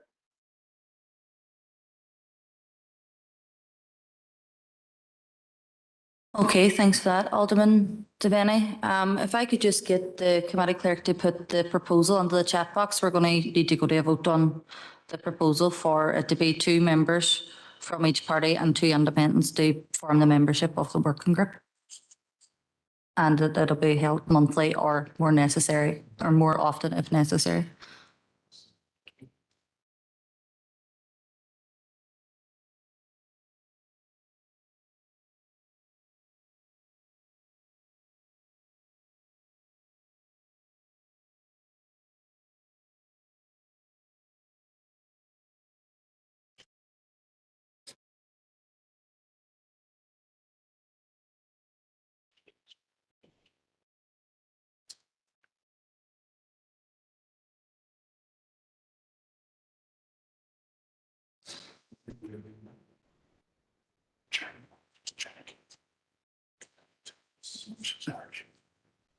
Just checking, Nuala, have you heard that and you're happy enough to put it on the screen there?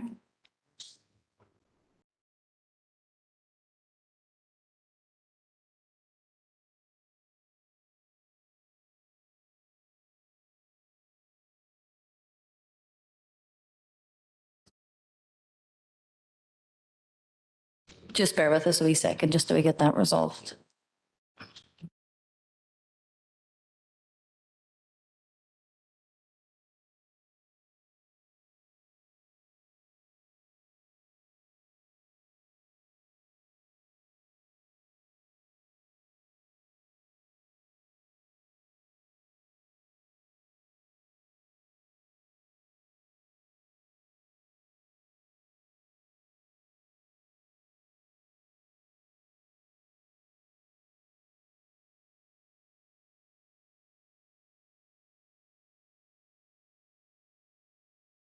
Thanks for that, Noah. So I'm going to pass over to John. Sorry?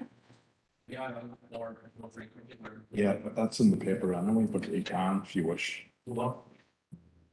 Okay, so John, I'll pass over to you to go to a vote if you're happy enough. It's been proposed by Councillor Tierney and seconded by Councillor Farrell. Thank you, Chair. Chair, for clarification before you go to the vote, meetings are held on a monthly basis. I thought we also had the phrase or more frequently as necessary. That's on the paper, the original paper anyway. It was just a change from bi-monthly to monthly. Through you, Chair, are you happy with that clarification, Alderman Hussey? Yeah, Sorry. that's what we're voting on the screen. I appreciate that, Chair. Thank you, John. Thank you, Chair. Thank you, members. Alderman Breslin. For. Alderman Devaney. For. Alderman Hussey. For. Alderman Thompson. For. Councillor Raymond Barr. Against. Councillor Donnelly. Against. Councillor Farrell. For. Councillor Fleming. For, John. Councillor Heaney. For. Councillor McGinley. For. Councillor McHugh. For, John. Councillor Mooney. For. Councillor Tierney. For. Thank you, members.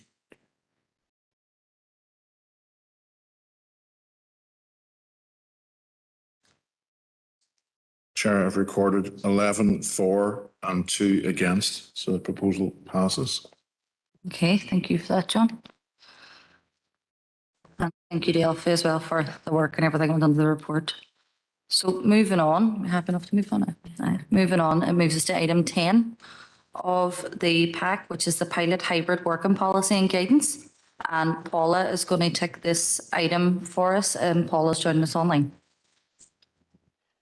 Thank you, Chair. The purpose of this report is to seek members' approval on a pilot hybrid working policy and guidance, which is attached in Appendix 1. So in terms of background, the Council is committed to developing work practices and policies that support work-life balance. In addition to improving health and well-being, hybrid working can raise staff morale, reduce absenteeism, increase productivity, improve services and the recruitment and retention of staff. Hybrid working arrangements can also help financially and environmentally in reducing the costs and emissions of commuting. So as a result of the pandemic and the government advice to work from home where possible, many of our office-based employees with support from digital services team adapted quickly to remote working. And as a result of a recent employee survey carried out through our Be Well Health and Wellbeing Initiative, the results showed that many of our staff moving forward would prefer to see a continuation of hybrid working, like a balance of working remotely and coming into the office rather than a full return to office-based work or to working full-time remotely. So in terms of key issues, we have worked with our trade unions and developed a pilot policy which we would propose implementing for an 18-month period starting in September. We also recognise, and the policy clearly states this, that many of the roles that Council has don't lend themselves to hybrid working and will require and continue to require face-to-face working or working in a particular location. During the period of the pilot policy, so during the 18-month period, in order to develop teamwork, collaborative working and networking, and again to support the health and wellbeing of our employees, we would be suggesting and requiring that there will be an attendance in the office of approximately 60% of a person's working time. And the policy also clearly sets out the responsibilities, expectations and the eligibility criteria and guidance for hybrid working. It will be reviewed at the end of the 12 months, again in consultation with our trade unions through staff surveys and consultation with our managers and reviewing how it impacts on service delivery. It will allow the opportunity to provide flexibility and a new blended way of working.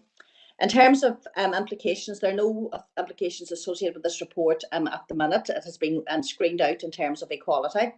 So it's recommended that members adopt the attached policy and that we commence a pilot programme starting in September for a period of 18 months. Thank you.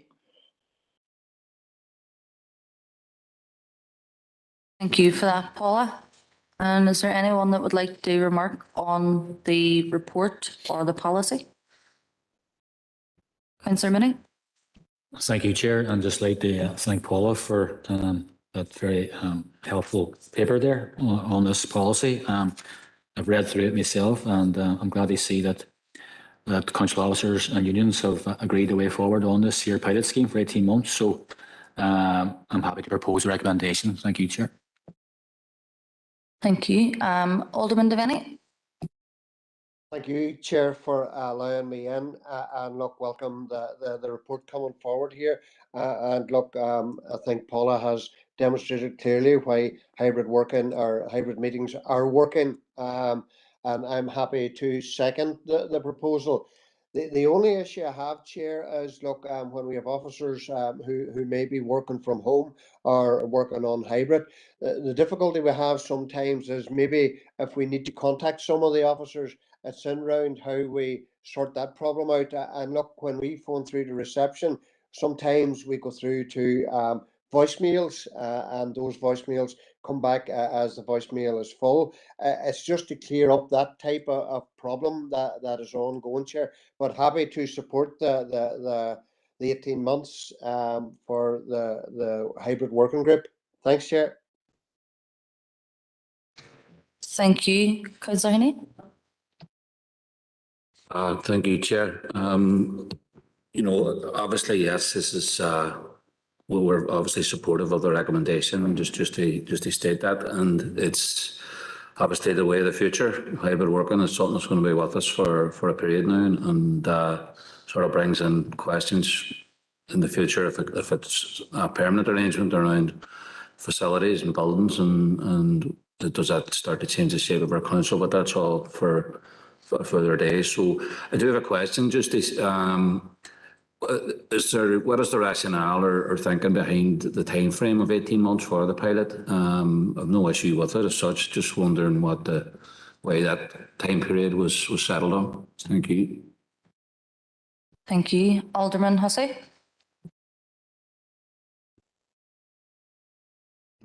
Thank you, Chair, and just to concur with Alderman Devaney, I think the major issue is not where the person's working from, but that the work is done and that the person is contactable.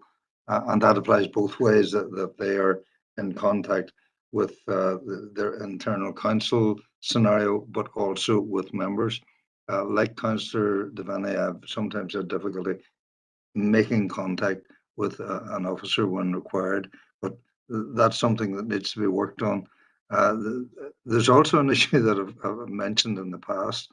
When an officer is working within council sites and they try to contact a member, and it's a missed call on your phone, it's just the council number, and there's no way of telling who it is was trying to contact you. I don't know how that can be remedied, but I see you smiling, Paula. So I'm not sure if you've ever been guilty of that, but I'll leave that particular quandary with you.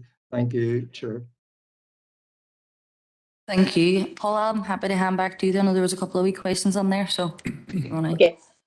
Thank you, Chair. Just, okay, in terms of the time frame question, okay, the reason that September is suggested as the starting date is, okay, as you're probably all aware, the government guidance in relation to working from home has just recently lifted in the last few weeks. So management felt, again, in consultation with the unions, that the summer period, July and August, is a good transition period. And during those 2 months, managers will be working with their employees in terms of, if you see attached to the guidance, there is a discussion document that that managers and employees will be completing together, and it will cover the areas like the communication that some members have mentioned. So, we want to use the 2 months, the 2 summer months, for the transition period, ready to start back, in September. Thank you for that, Paula. I think we had a proposer, but I don't think we had any seconder for your Councillor Tierney's going to second there, just so it's kept right for the notes. John, will you look at the come on? Just one set items closed. Yeah, no, just thanks, Chair. Just very briefly, the 18-month period, as Paula said, is just to it's a major change of working policy, and it's just to give staff and management and indeed the unions time after roughly 12 months, between 12 and 18 months, just to evaluate how it's working. And should the pilot policy be amended in some circumstances? So that's the rationale. 12 months is far too short. And the period 12 to 18 gives us that period to reflect on it. And just in relation to any difficulty that members have in contacting council officers, phone, text, email. If you've any challenges with that at all, contact line manager, head of service, director, or indeed myself as chief executive. If there are any repeated issues with that, please bring them to management's attention and we'll deal with that.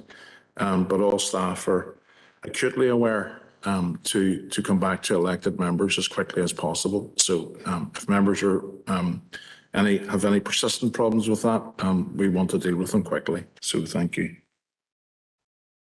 Thank you for that, John, which moves us on now to item 11, which is the annual equality progress report for 21-22. And I'm going to pass over to Ellen, who's also joining us online, who's going to deliver that report for us. Yes, thank you, Chair. And this report seeks members' comments and approval in respect of the Council's annual equality report for the 21-22 year. As set out in the report there, under our equality duties set out under Section 75 of the Northern Ireland Act and also Section 49 of the Disability Discrimination Order, we're required to submit by the 31st of August each year the progress report to the Equality Commission. As also set out in the report, this particular progress report looks at impacts and action measures and progress in terms of equality, good relations and disability. I'm happy to say that in terms of and despite COVID, we've managed to make a significant progress with the majority of our equality and disability action elements having been progressed. And indeed, we've also sort of modified some of our services in terms of, addressing the COVID restrictions.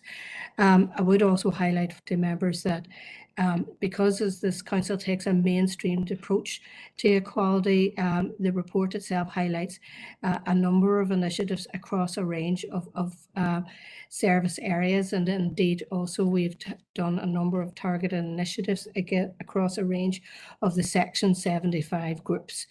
The report in front of members today highlights a number of initiatives that have been commenced just for your attention. But also to highlight as well, as I say, the full detail is in the report itself.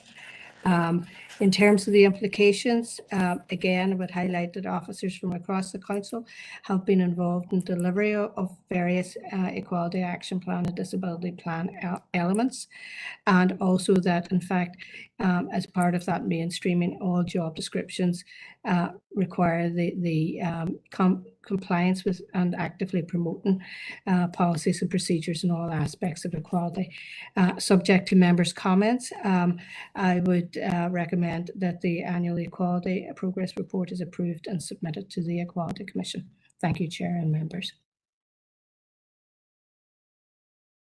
Thank you, Ellen. And is there any members who wish to speak to this report? Councillor Clement.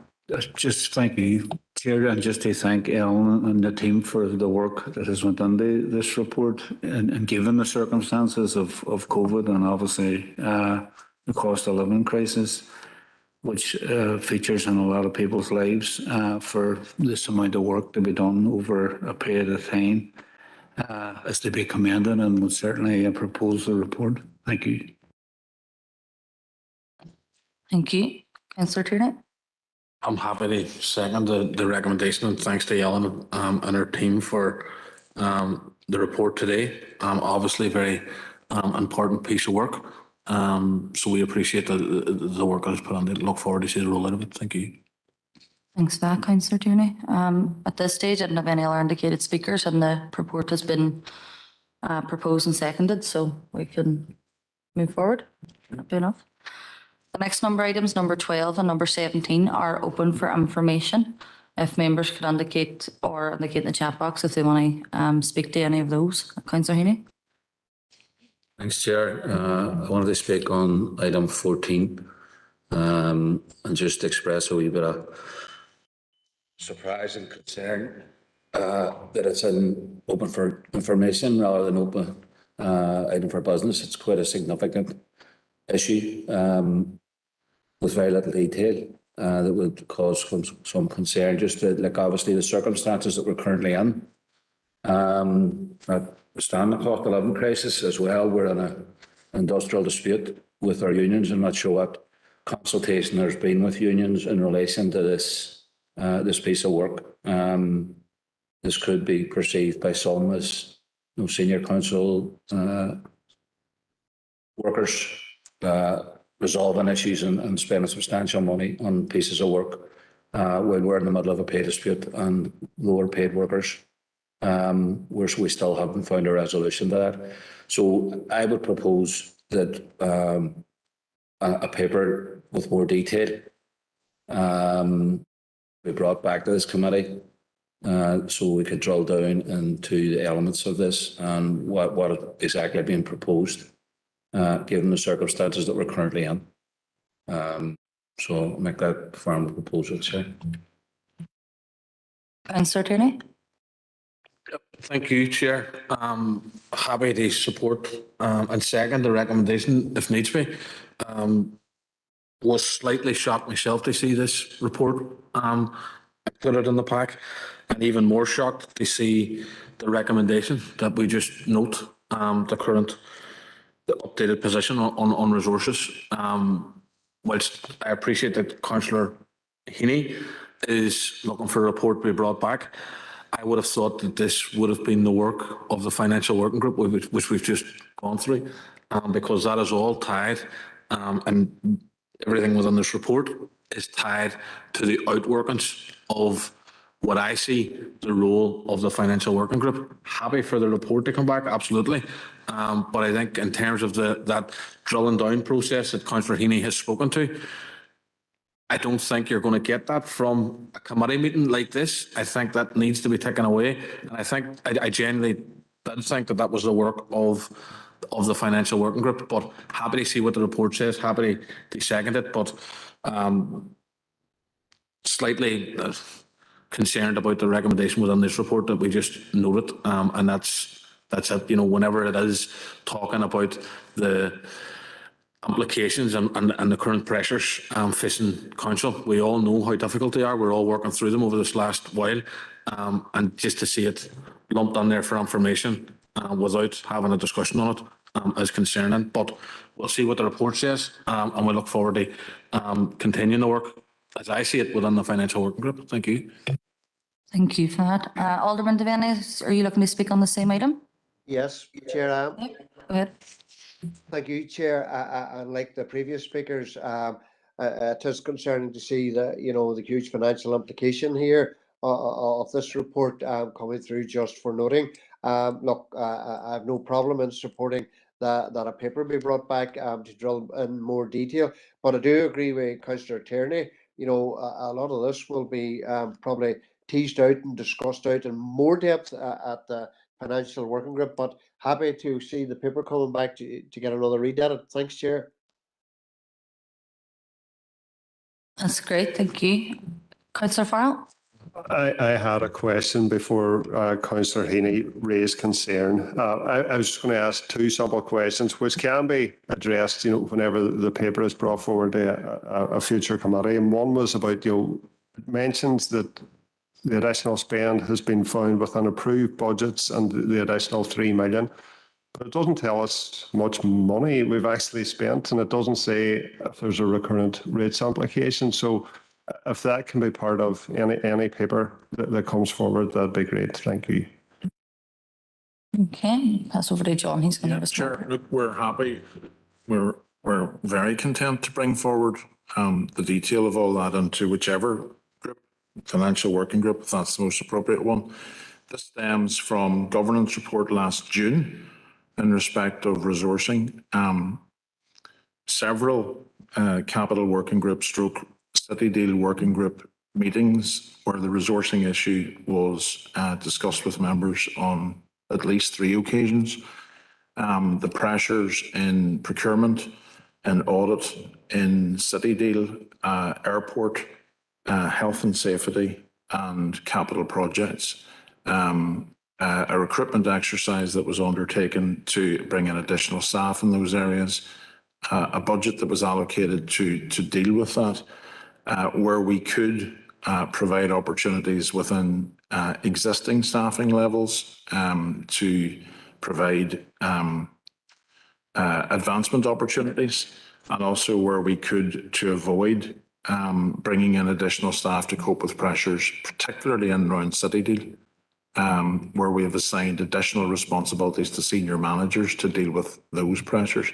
But again, we're very happy to bring in a paper on that, to bring in the cost to date. It's well within the budget that was approved back in last June, but to be specific on the number of additional people employed, the number of people whose contracts have been subsequently able to be converted from temporary to permanent, how that's been dealt with, the number of people and across which sections additional responsibilities have been provided, thus obviating the need for further new staff, and indeed the contract resources that we've been able to secure through SAB or other contract resources. So very happy to do that. We'll bring it into the Finance Working Group. Thank you. Thank you for that, John.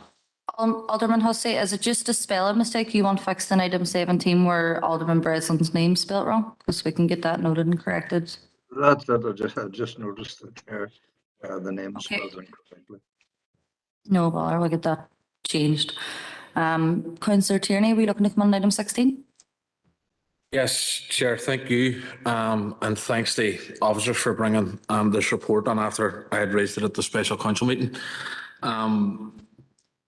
Officers will remember the notice of motion that's created the New Decade, New Approach Working Group. And I hope will remember the reasons that I stated why I thought that we needed that particular working group.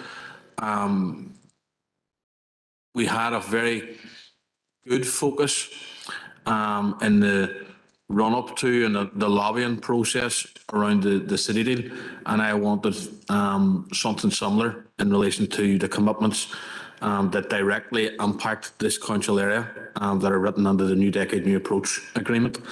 Granted that the executive prior to the election didn't seem to be taking not only the commitments relating to this council area, but any commitments at all within the New Decade, New Approach agreement in any way seriously.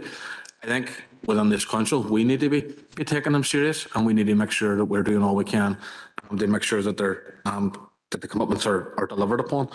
And whilst I appreciate that the recommendation was that it would be looked at within the City Deal / Capital Projects Working Group, I still have some concern around that because I think that this is an important piece of work. And I'm not on that working group, but if you look at the very title of it tells you how busy it is, how much work is going through it. Capital development, a huge thing that this council from its inception have been trying to work at, with an enormous shopping list in terms of capital development that we want to see. Then coupled with the City Deal and all of the work and all of the 15 projects that are earmarked for that. My worry is that the New Decade, New Approach stuff is going to take a back seat to those two already very busy pieces of work within that group, and I'm slightly concerned about that. Whilst I appreciate that that's where it's going, I'm happy to allow it, well, not to allow it, to support its current format, but we will be keeping an eye on it because, as I've already pointed out, that group have got enough work. Jesus. That group have enough work to be doing without being lumped with this.